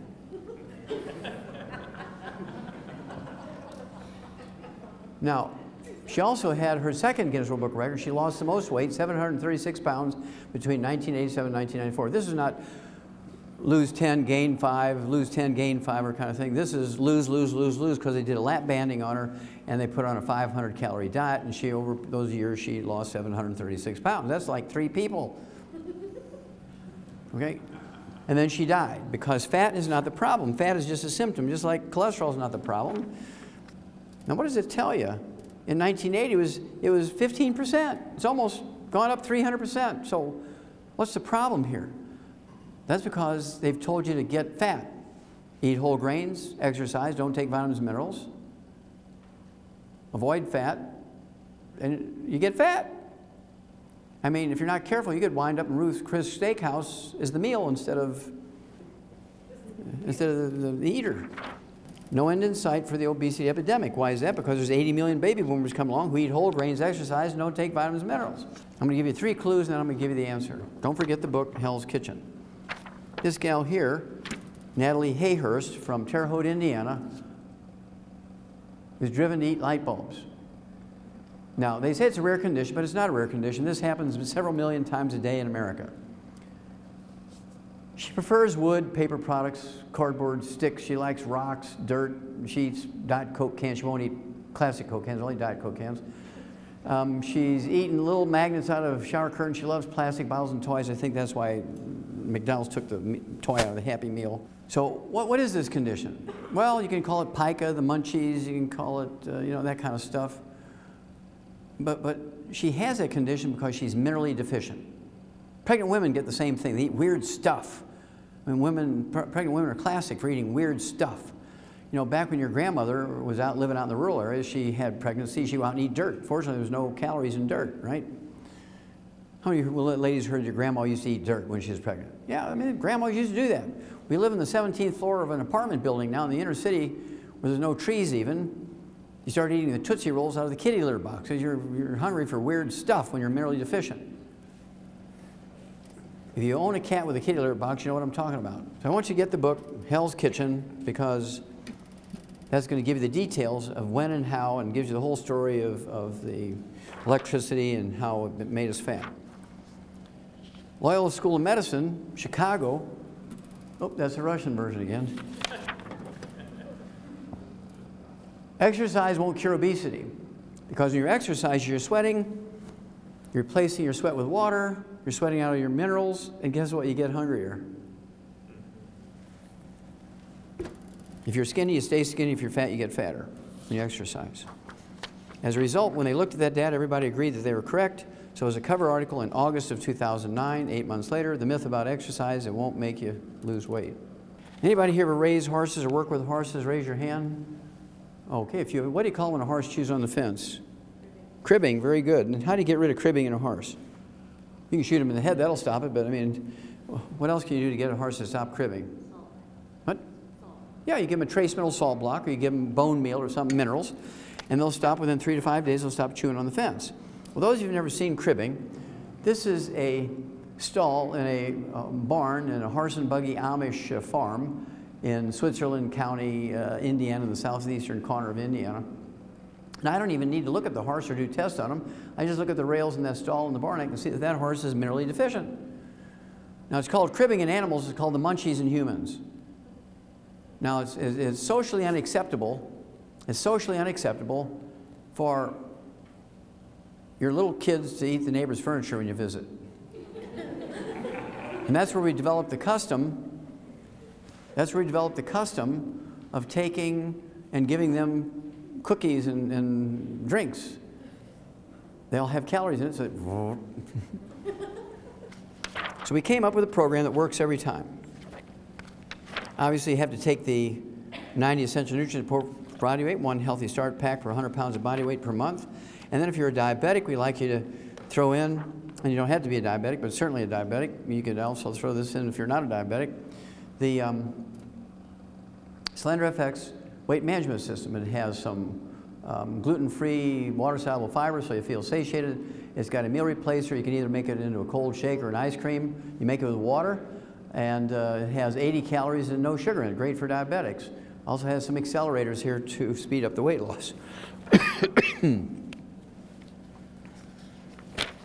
But the real secret sauce for weight loss is this one. ASAP, put a dropper full of this under your tongue 30 minutes before each meal. And this replaces the HCG diet. How many of you heard of the HCG diet? Okay. That requires injections. You got to do this whole thing with the doctor, right? Prescription stuff. Well, this is the raw material for your body to make your own HCG. You put this under your tongue, 30 minutes before each meal, and you will lose weight and keep it off. ASAP, ASAP, as slim as possible, as soon as possible. I'll show you 2 examples, one boy, one girl. This is Jerry from Salt Lake City. He'd been with us for 12 years at this point, and he had a bread belly. Now, he'd been taking the 90 Essential Nutrients, didn't have any health problems, but he had a bread belly. How many of you have heard of a beer belly? Raise your hand. Okay, sure. Well, a good German knows that beer is liquid bread. Every German knows that beer is liquid bread. Why? Because the ingredients in beer and the ingredients in bread are exactly the same. The only difference between bread and beer is one is fermented and the other one is baked. The same ingredients. Same ingredients, only baking and fermentation is just difference in preparation. It's the same stuff. So it shouldn't be too hard for you to understand how somebody who eats bread can get a bread belly, just like people who drink beer get a beer belly. All right? So all we added to his program, he took 2 healthy start packs. He drank to the rebound because he's a little bit of a farmer. His wife Judy loved to make bread. He had bread for breakfast, lunch, dinner, and bedtime snack. Make his wife happy. Support his wife's hobby of making bread, organically grown, multigrain, you know the drill. So we added the ASAP. 45 days he loses 50 pounds, primarily from his belly, okay? Because this product will preferentially move your metabolism to preferentially burn belly fat. And you can do crunches, you can do all that kind of stuff. You can lose 50 pounds, you'll lose muscle before you lose belly fat. I see a lot of people shaking their heads, yes, right? If you've ever tried to lose belly fat, it's very difficult. But this stuff will do it. Now I'll show you another one here. You already know this person, the little red-headed gal, Brandy, who introduced me. She's 5'2", and in this picture, she weighed 158 pounds. 1/3 of her body weight was fat. Okay, I apologize for this being out of focus, but this came off of her driver's license with a phone camera. But at any rate, so she'd been with us for about 8 years at this point. And she'd been using her products. So her husband is a heavy equipment driver, and he liked bread. So she made bread for him, and what was ever left over, she'd eat it, right? Rather than let it go away, she ate it. And so we put her on the rebound because she was drinking 2 liters of Pepsi a day, only 5'2", 2 liters of Pepsi a day. And so we put her on rebound instead of the Pepsi, and then she lost, I don't know, 20-something pounds, and she still needed to lose another 30, so she got on the ASAP, and in a month's time, she got down to 106 pounds, 158 to 106. Healthy Start Pack, Rebound, and ASAP. Now, that was, I think she got down to this 106 pounds in January of this year. She's still 106 pounds. You'll keep your weight off as long as you're taking in the minerals appropriate for your body weight, because you don't have the munchies anymore. Everybody else, you can lose weight. There's a million different ways to lose weight, but you always gain it back because you haven't solved the problem of mineral deficiency. You get the picture? Okay, now I can move on here. Oh, also I should do this one here. I forgot. Tim's here. One of the guys who helped register tonight, Tim, he lost 44.5 pounds and 8 inches in waist in just 60 days on the program. He's been with us for a while, but the ASAP, and he's been able to keep it off. And he was telling me he was hiking up in the mountains, and because he lost that 45 pounds, he did pretty good. Okay, how many of you have ever heard of Alzheimer's disease? Raise your hand. Okay, Alzheimer's disease is a physician-caused disease. Alzheimer's disease is a physician-caused disease. Didn't exist 40 years ago, even by another name. Today, it's the number 4 cause of death in Americans over the age of 65. So it goes from 0 40 years ago, now it's the number 4 cause of death. That's caused by physicians. I'll tell you how. What is Alzheimer's disease? Well, Alzheimer's disease is a going away of the myelin. It's the white matter of the brain. How many of you heard of myelin? Most of you younger people should know myelin is the white matter of the brain, insulation material. And when it goes away, the naked nerve fibers all tangle up. It's one of the diagnostic features of Alzheimer's disease. At autopsy, you get these nerve tangles. You've probably all read about nerve tangles. And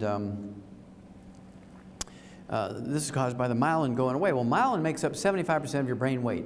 The gray matter of your brain, the thinking part, the memory part, the problem-solving part of your brain, it only makes up 2% of your brain weight. It's like 2 millimeters of this little covering of the white matter. The white matter makes up 75% of your brain weight. Well, this myelin, this white matter of the brain that makes up 75% of your brain weight, is 100% cholesterol.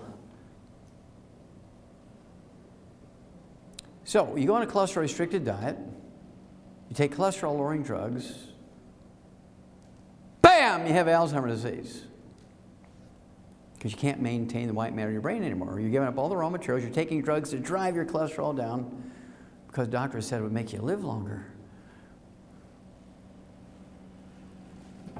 Let's have a look. Alzheimer's, tidal wave feared. Why is that? There's 80 million baby boomers coming along. Well, listen to doctors lower their cholesterol with diet and drugs.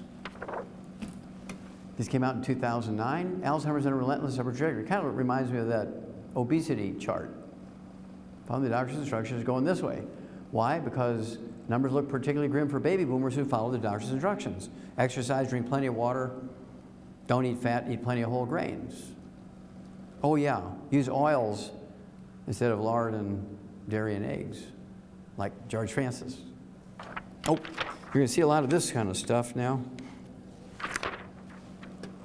A mother and son share the bonds of love, Alzheimer's disease, and the same doctor who lowered their cholesterol. Now, any Mormons in here tonight? Any Mormons? Any Mormons? Any Mormons? Oh, I'm disappointed. No Mormons. Okay. Any Seventh-day Adventists? Any? Okay. Now, the reason why I'm asking that question is 2004, Johns Hopkins School of Medicine came out with a wonderful study on Alzheimer's disease. They went to Cache County, Utah. And they chose Cache County, Utah. I mean, you could get 5,000 people for a study in Baltimore, Maryland, right? So why did they go all the way out to Cache County, Utah? Well, that's because in Cache County, Utah, they're extremely religious Mormons. They're almost like Orthodox Jewish people when it comes to their diet. They actually have a book called The Words of Wisdom, which supplements the Book of Mormon, and it tells them what to eat, what not to eat, right? And so all of these people in Cache County, Utah, the oldest living people in America, they live to be 87. Seventh-day Adventists live to be 85. The Mormons as a group live to be 85, but the Mormons in Cache County, Utah live to be 87. They're all farmers, very religious farmers with a background from Scotland. They all come, all their culture comes from Scotland. So culture the same genetic pool, same diet, their same profession, live in the same county, same everything. Same diet. It was really a great study. I mean, it was like laboratory rats, right? It was just perfect. And what they did was take 5,000 of these people over the age of 65. They gave half of them a couple of vitamins. And the other half they gave a sugar pill. It was a blind study. Nobody knew who was getting what. Well, at the end of the study, those getting the vitamins reduced their risk of Alzheimer's disease by 78%. Those getting the sugar pill increased their Alzheimer's disease risk by 78%. But you have to remember, the diet was the basic thing, okay? Now in the animal industry, we give them the perfect diet, very similar to the Mormon diet, and the Jewish diet, and the Seventh-day Adventist diet, but we also add all 90 essential nutrients. We eliminate Alzheimer's disease in animals by 100%. So now you know Alzheimer's disease is not genetic. There's no way it could be genetic if you can reduce the risk of Alzheimer's disease by 78% just by taking a couple of vitamins and a particular diet. It's not genetic in any way, shape, or form. Again, doctors are wrong because their knowledge is very constricted. They have a very narrow range of training. They know little or nothing. Every time they utter the word nutrition or give you nutritional advice, they should be put in jail as a felon. That would stop them from killing people. If they say the first two letters of the word nutrition, they should be put in jail. You're in jail, put the cuffs on them. Now, I'll give you an example. This is Ray McGregor from Charlotte, North Carolina. His sister, who's one of our associates, one of our distributors, 3 years ago called me and said her brother 8 years earlier had been diagnosed with Alzheimer's disease. Very severe, very rapidly advancing. The doctors tried all these drugs that they say they can help with dementia, no help. So she took him over the 8-year period before she called me to 3 neurological clinics, and then she took him to the medical school 2 weeks before she called me, and went to the Department of Neurology at the medical school there in North Carolina and said, look, I'm demanding that the head of the Department of Neurology examine my brother, which he did. Said, look, this guy, he's curled up on the floor. He's being fed through a G-tube. There's nothing we can do. Drugs aren't going to help him. Love's not going to help him. Money's not going to help him. Put him in a hospice. If you're going to do that, put him in the one that I own, right? Oh, he didn't say that, but I just threw that in. Put him in a hospice is what he said. So she calls me. So there's 4 different dementias. There's vascular dementia, which used to be called senile dementia. There's nothing wrong with your brain when you have senile dementia or vascular dementia. It's actually a plugging of the arteries in your brain, just like you get coronary arteries that plug. They can plug here, can plug there, right? And then there's Korsakoff syndrome, which is a deficiency of a single vitamin. It was discovered 300 years ago, set in the year 1712 by a Japanese naval surgeon. And then there's Wernicke-Korsakoff's, which is Korsakoff syndrome, that deficiency of that vitamin and MS, multiple sclerosis, mixed in together. And then there's Alzheimer's disease. So here's what I told her to do. I said, look, we're going to treat him for all 4. And I do this literally 1,000 times a year. It always works out. So we're going to try this in your brother too. We gave him the 2 Healthy Start packs. He weighed 185 pounds, so we gave him 2 Healthy Start packs. Got him off all the bad stuff. No fried foods, no oils. Which was difficult because what are they feeding him through his G-tube? Ensure, which is all corn oil. It's easy to get through the tube and just count the calories, and that's why they made it out of corn oil. They don't consider what it does for the patient or what it does to the patient, right? Ensure is the worst. I wouldn't give Ensure to a communist. Okay, it's bad stuff. So 2 Healthy Start packs per month, none of the bad stuff. Now for the vascular dementia, I threw in 3 twice a day of the Ultimate Daily tablets, which are designed to get blood flow through plugged arteries and support healthy blood pressure and so on. Then for the Korsakoff syndrome, I gave him 3 de-stress capsules twice a day. It's 2 bottles a month. It has the vitamins in it that are missing when you have Korsakoff syndrome. And then for Wernicke-Korsakoff's, I added selenium to it, 3 of those twice a day. That's 2 bottles a month to deal with the lesions of the MS, which you can get rid of those and MS goes away. And then for the Alzheimer's disease, I threw in 12 eggs a day to rebuild the myelin of the brain, because the cholesterol's gone in his brain, so I got to ramp up his cholesterol. Give him 12 eggs a day, and 3 of our what we call Smart FX 3 times a day. That's 3 bottles a month. Ultimate Daily tablets, and then the last one is Smart FX. 3 of those, like Get Smart. Okay, 3 of those 3 times a day. That's 3 bottles a month, and that's the raw materials for your brain to make the neurotransmitters for memory. Duh. So she calls me in 2 weeks. I'm going to give you an exact quote of what she called me. Actually, it was a week. Okay, I'm going to give you the exact quote. She calls me on the radio, so I have the disc. I'm even going to quote the utterances she made. She calls me in 2 weeks and she says, "He's cured! Ha, ha, he's cured!" Now, Ray and his wife loved me because he was that close to death. Put him in a hospice, he'd have been dead in 2 weeks. Okay? Now, he didn't have Alzheimer's disease like all those doctors said. He had Korsakoff syndrome, which is curable in 2 weeks by giving him the vitamin. Remember, I hedged my bet and I've treated him for all 4. And it paid off for Ray. I do this 1,000 times a year. Maybe more than that, and I don't even know it. But those are the ones I know about. I do have to tell you that sugar aggravates the deficiency of that vitamin. Sugar aggravates the deficiency of that vitamin, so I thought this was kind of profound. And this came out in February of 2012, this year. High calories from sugar linked to mild memory loss in elderly. If you're deficient in that vitamin, you're taking lots of sugar, juices and fruit and molasses and honey and agave syrup and soft drinks and desserts and candy bars. Guess what? Pie and all. You're going to get dementia. But it's not Alzheimer's disease. It's this Korsakoff syndrome or Wernicke-Korsakoff syndrome. Sugar and oil is the worst possible thing you can give to anybody with a brain problem, particularly the elderly, right? The same formula works also on Parkinson's disease, MS, multiple sclerosis, as I already mentioned, and also Lou Gehrig's disease, ALS. Thousands of these people a year were able to reverse from their disease. Usually takes 60, 90 days. I'm very famous in Western Canada for this. Some very wealthy guys had Parkinson's disease, and we went back there 3 months after we got them going. Their wives were very, I mean, they made them stick to the thing. They ground up everything, put it with a turkey basing syringe through their G-tubes. Went back in 3 months. One of them is, he comes to all our meetings, and he's a very wealthy guy, and had put all his employees on our program. His name is David Dietrich. He had all these patents for quick release and quick coupling tractor equipment. And he comes up to me and says, "Hi, Doc. I really don't remember you, but you're the guy that saved me. I'm the one that used to have Parkinson's disease, and he was a vegetable when I first met him." And now he's perfectly healthy in just 3 months. And he'd been getting worse and worse and worse for 12 years. You're very dangerous now, because now you know. Okay, arthritis. 98% of all arthritis is a simple mineral deficiency disease. Only 2% of arthritis is rheumatoid arthritis caused by an infection that's curable in 2 weeks. You can cure rheumatoid arthritis in 2 weeks with antibiotics. We've known that for 70 years. But see, there's no law requiring doctors to cure you, so how do they treat you? Let's see here. They give you prednisone, cortisone, they give you methotrexate, they give you gold shots, they do joint replacements, $750,000. Why should they take $300 in office calls? See, now you become very dangerous now because now you know the truth. 85% of the people with rheumatoid arthritis also have bone-to-bone arthritis. So you still, even with rheumatoid arthritis, even though it's an infection, when it's advanced, they're all gnarled up, even people like that, within a year, we can get them playing concert piano. We've done it hundreds of times.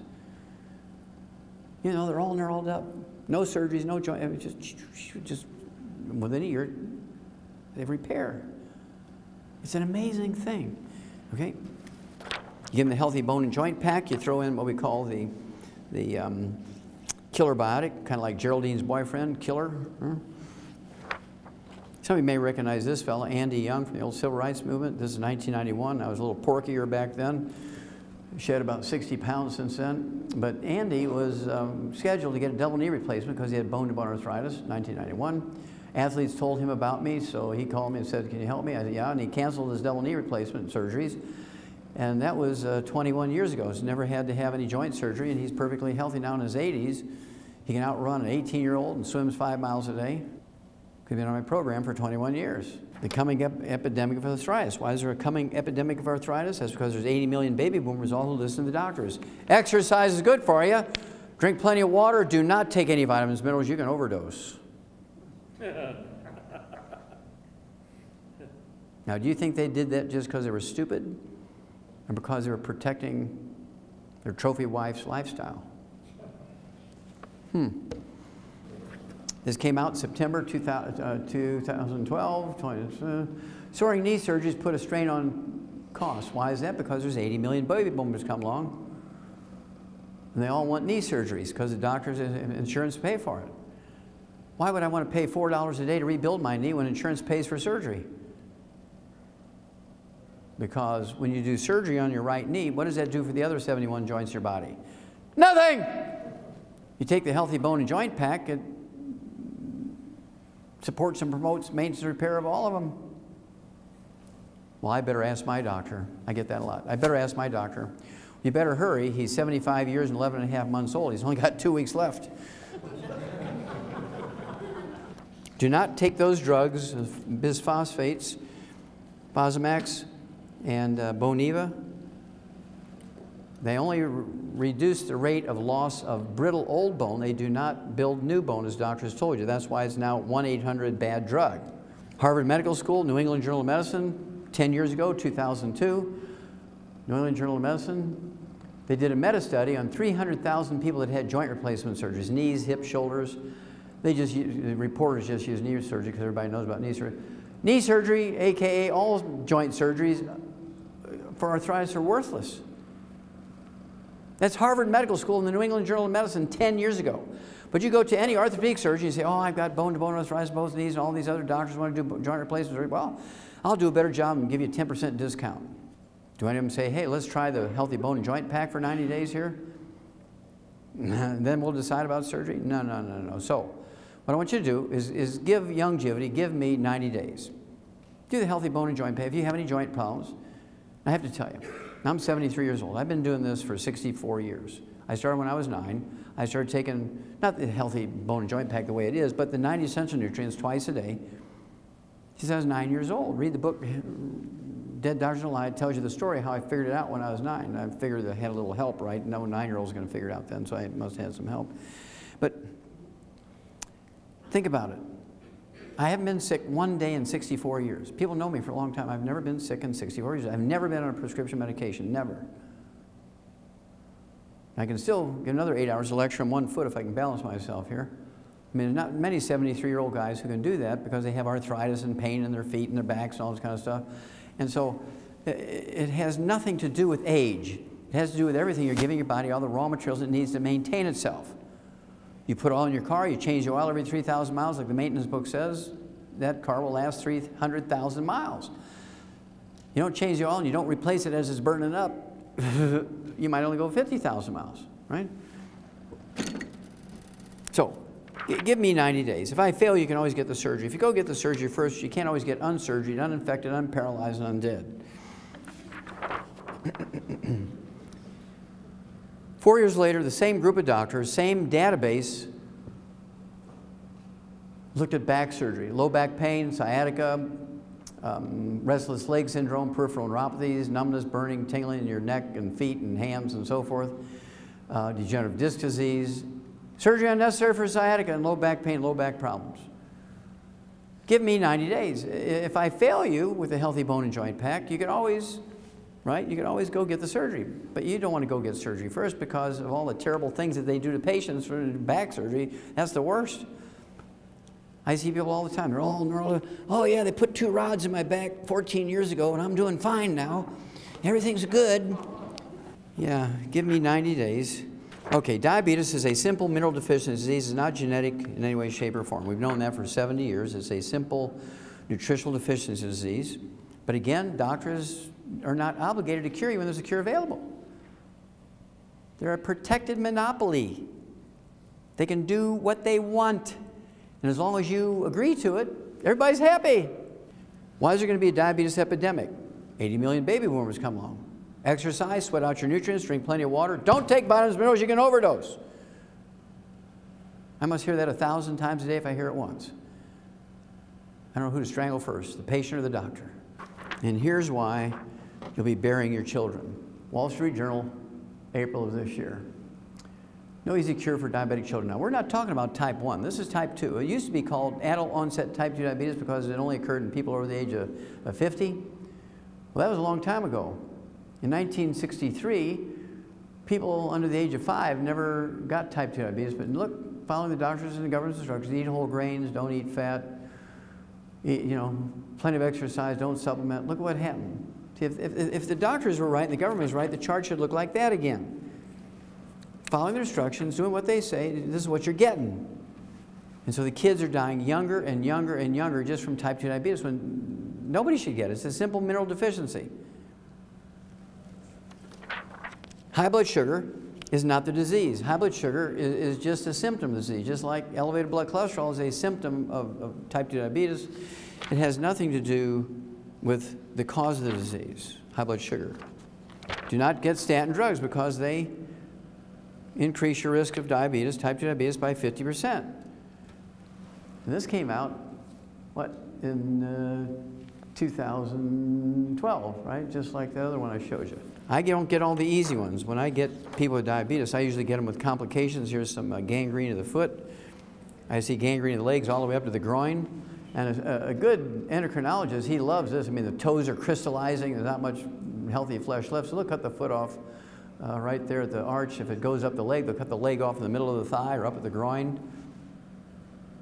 Well, with our program, it usually takes 2 to 14 days to wean them off their medication. Now they're an ex-diabetic in 2 to 14 days. It happens like all the time. The longest it ever takes is 30, 60 days. But I'd say 80% of them are 2 to 14 days. If they do exactly as I say, they'll wean off their medication because we're giving them the mineral that's missing. But what about the complications? What about blindness? What about heart disease? What about gangrene? Well, it just all goes away. Usually 30 to 60 days. We do have to have one thing for gangrene. It's called the Ultimate Daily Tablets, just like for vascular dementia and coronary artery disease. For this, I would also add, in addition to the Healthy Blood Sugar Pack, which is the Healthy Starter Pack, and the Sweeties, appropriate for body weight. If they have complications of the heart, or eyes, or brain, or complications of the gangrene, I give them the Ultimate Daily to get the circulation going. Here's another one that shows they don't know anything. Diabetes cases may double by 2050, and perhaps even triple. Now, what does that tell you about their level of knowledge when it comes to the cause of these? They don't know nothing. All they're doing is tracking numbers and treating the same way over and over and over. I remember Albert Einstein. He was a Nobel Prize winner, one of my favorites, and he said, many global things are unimpeachable. My favorite is insanity is doing the same thing over and over and expecting a different result. He's the one that came up with that. What a beautiful global statement, right? And this just shows how stupid and insane they are. So again, the Healthy Blood Sugar Pack, if they have complications, whatever is necessary to deal with the complications. Usually within 2 to 14 days, they're an ex-diabetic. So if it's not cholesterol that plugs the arteries, what is it? It's inflammation caused the arteries by eating fried foods and eating oils and processed meats with nitrates and nitrites. All the things that turn into trans fatty acids, even at room temperature. You go to a restaurant, well, we're very careful to ask, we want salad, but we want it dry. We don't want any dressing on it. You know, when I go to a restaurant, I have all my eggs poached. At home, I'll soft scramble my eggs in butter because I know I'm using butter. If I ask the cook in an IHOP or a Denny's to scramble my eggs in butter, you know what they're going to do? They're going to use honey that tastes like butter because it's cheaper. And they think they're doing me a favor because it's, you know, it's an oil or a margarine. I want to be like George Francis. That'd be 112, at least. Okay? So the secret killer is not cholesterol. How many of you heard of the Saturday Evening Post? See, young people don't even know it. I thought it was a dead magazine. Ted, I didn't even know it still existed. This is a May-June 2012 issue, cover article. Pill shocker, cholesterol meds may be useless. They left out 2 words. They should have said cholesterol meds may be useless and dangerous. Article's title was The Cholesterol Conundrum.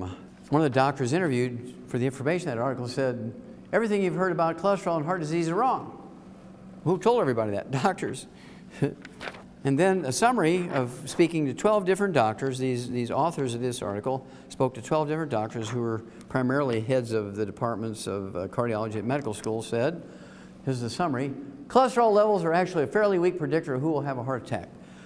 What? What? Now this is just the opposite of what they said even 2 weeks before this article came out. Now I said this in '71 and they thought I was an idiot. Now they're saying what I said 41 years earlier. Okay? Cholesterol levels are actually a fairly weak predictor of who will have a heart attack, because that's true. Cholesterol has nothing to do with a heart attack. You saw this one earlier. Now this will mean something to you. Good cholesterol, not so beneficial. Higher HDL, high density lipoproteins, the good cholesterol levels don't reduce heart attacks. Lower your cholesterol of any kind, good or bad, doesn't reduce heart attacks because it doesn't cause it. You spent $1 trillion a year for 50 years for nothing. You spent all that money and all that energy and all that consideration and eating stupidly, and you're ranked 92nd in the world in healthfulness. 60th in longevity.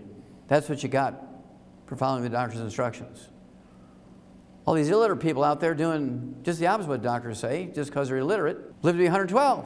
Pediatricians want in on the largesse now. They want to get the kickbacks too, so they're going to start giving 8-year-olds statin drugs to lower their cholesterol, because they think if we lower the cholesterol levels in kids 8 years old, we'll prevent heart disease in adults. And what you're going to say is, no! Do not let them give your kids cholesterol-lowering drugs, because they will die before they're 20 and you'll be standing at a gravesite burying your children. And the last thing I'm going to share with you is my favorite article on cholesterol. We'll talk about high blood pressure and I'll be done. This is the last one on cholesterol, but it's my favorite article on cholesterol. Normal cholesterol in an 88-year-old man, let's call him Frank, who eats 25 eggs a day. Published in the New England Journal of Medicine. This is not a big study, this is a case report, but it's very valuable. This guy, Frank, goes in, 88 years old, for his annual physical, and Dr. Kern, who's a clinical doctor in the outpatient clinic at Harvard Medical School, which teaches, you know, young doctors how to be doctors, and that's scary.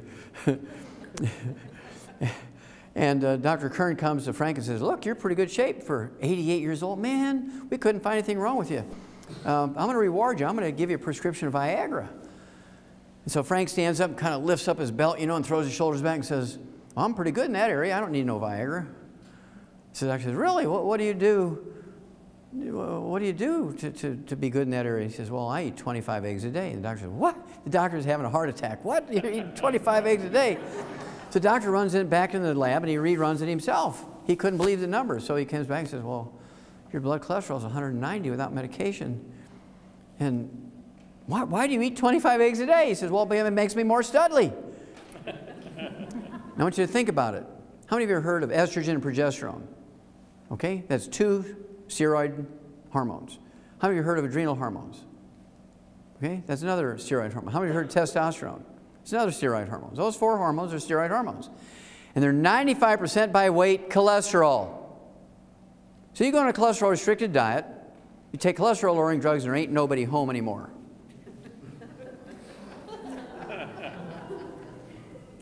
Okay? You have erectile dysfunction. That's why they have so many ads on TV after 10 o'clock at night. There's Bob selling Enzyte.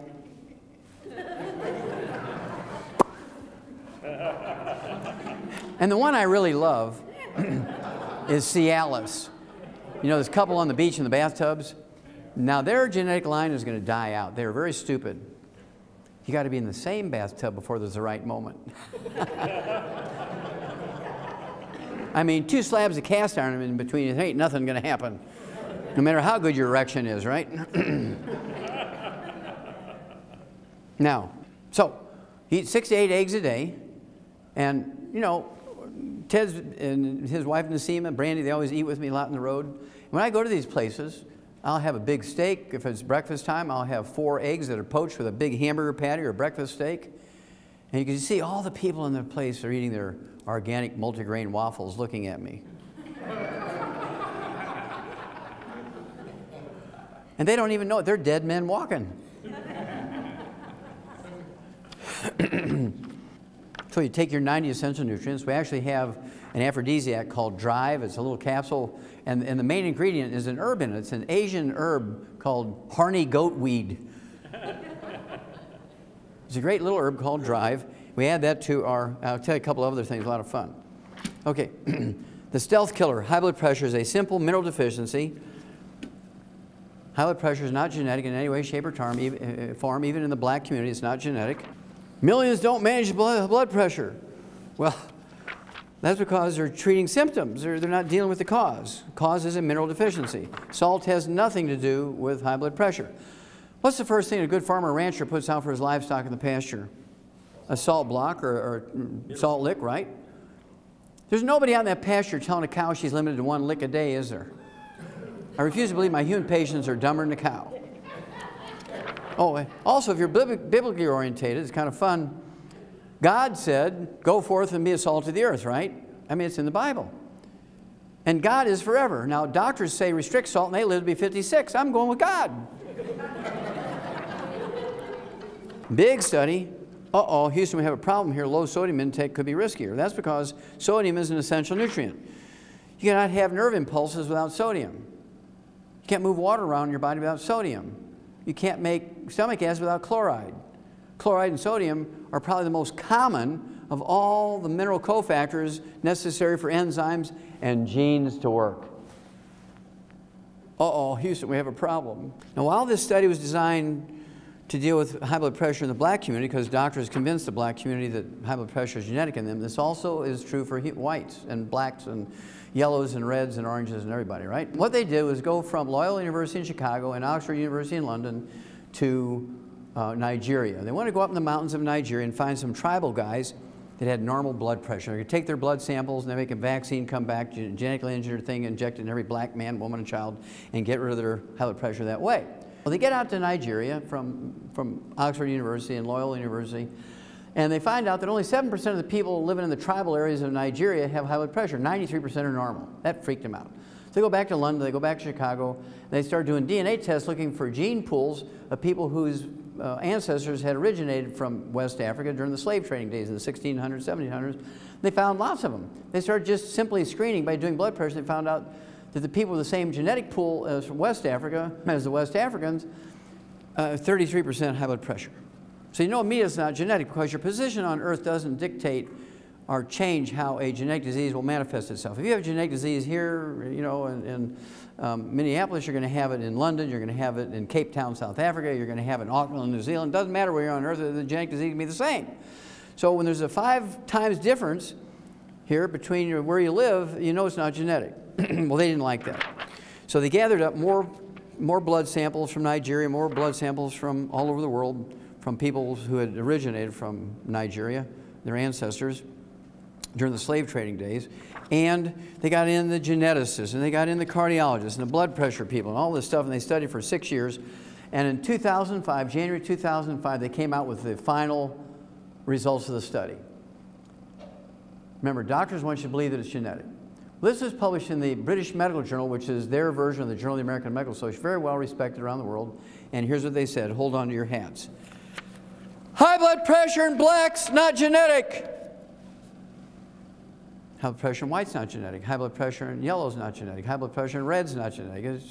It's not genetic in anybody. It's a simple mineral deficiency disease. Now, how many of you in this room, particularly the black individuals in this room, how many of you had your doctor send you an email in 2005 saying, "Praise God, we just learned that high blood pressure in black's not genetic. You just take the Healthy Start Pack and the Ultimate Daily Tablets, blood pressure goes away in a couple of weeks. Hallelujah!" Anybody get that? I speak to black churches all the time. They've never heard of that. You know how many black men have died in the last 7 years because they didn't get the information? Over 100,000 from a high blood pressure stroke. Somebody needs to go to jail. But they won't because they're a protected monopoly. So how do we deal with this? We tell people ourselves. We share this information and get people to do things for themselves. They won't need doctors. And here comes the fun part.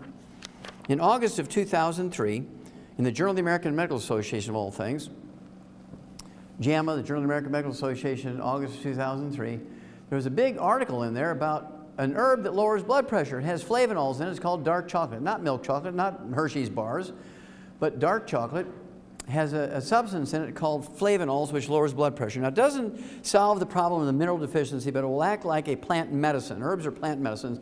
It'll lower your blood pressure so you don't have a stroke until you're taking enough minerals for you to eliminate it permanently, right? But I just keep taking it because I like it. My blood pressure, I'm 73 years old. My blood pressure is 121 over 71. My pulse is 43. It does spike when I get angry. It'll spike up to 45 when I get angry.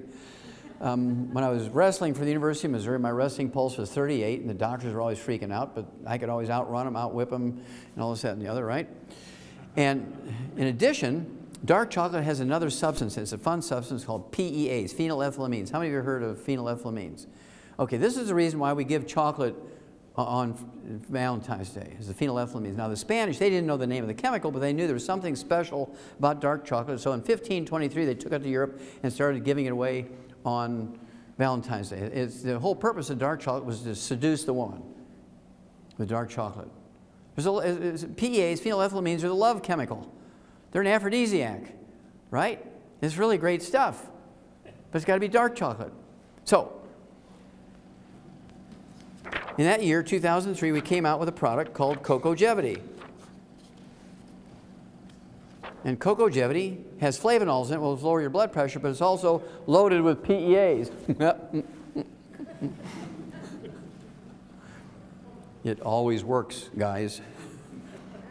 So, when Valentine's comes up, and it's coming up in a couple of months, don't give chocolates, give Cocogevity and reap the rewards. Reap the rewards, I guess. Okay. If you like pieces of chocolate rather than liquids, I like the liquid. I add it to my coffee. We own a coffee company called Java Fit, and it made us publicly traded. One of the things we do, if you, personally, I don't take anything from the company. Even though I started the company, I don't take anything from it. I give it all back to you guys. You know, if you help other people, the more people you help, the bigger your check gets. This gets good. Okay. Anyway, triple treat chocolate. Triple treat chocolate. Triple treat chocolate. Why is it called triple treat? Because it lowers blood pressure. It has probiotics in it, which gives you good digestive stuff and gives you the best sex life you ever had. Triple treat, right? Because it has flavonols in it to lower blood pressure, but it also has PEAs in it, phenylethylamines. Good stuff. Now, two of these chocolates gives you 33,000 antioxidant points, 33,000 ORAC points, which is right in the halfway mark between 20,000 and 50,000 of these top 20 longevity people. Lower blood pressure, 33,000 ORAC points, and PEAs. I mean, how good does that get? And we also have another one called Triple Truffle. In addition, it has 500 milligrams of usable calcium per piece, which is the size of a pat of butter, and 1,000 international units of vitamin D3. So if you take 3 of those, you're getting 1,500 milligrams of usable calcium and 3,000 international units of vitamin D3, which is the minimum daily requirement for vitamin D3. Now, this is not a standalone product, obviously. You add that to the 90 essential nutrients and whatever else you got going. So that's sort of, and I could go on with, 894 other diseases. We don't have time for that, but you can read the book, Dead Doctors Don't Lie, Let's Play Doctor, and so on. I go through those diseases with you and tell you what to do for them. And so what I'm going to do now is turn this over to Brandy and Nasima and Ted, and they're going to give you some information, and you can flip on the lights now. All the lights can go up, and I will then answer questions for you for about, I don't know, half hour, 45 minutes, and we'll have a lot of fun and save a lot of people. Okay, thank you very much.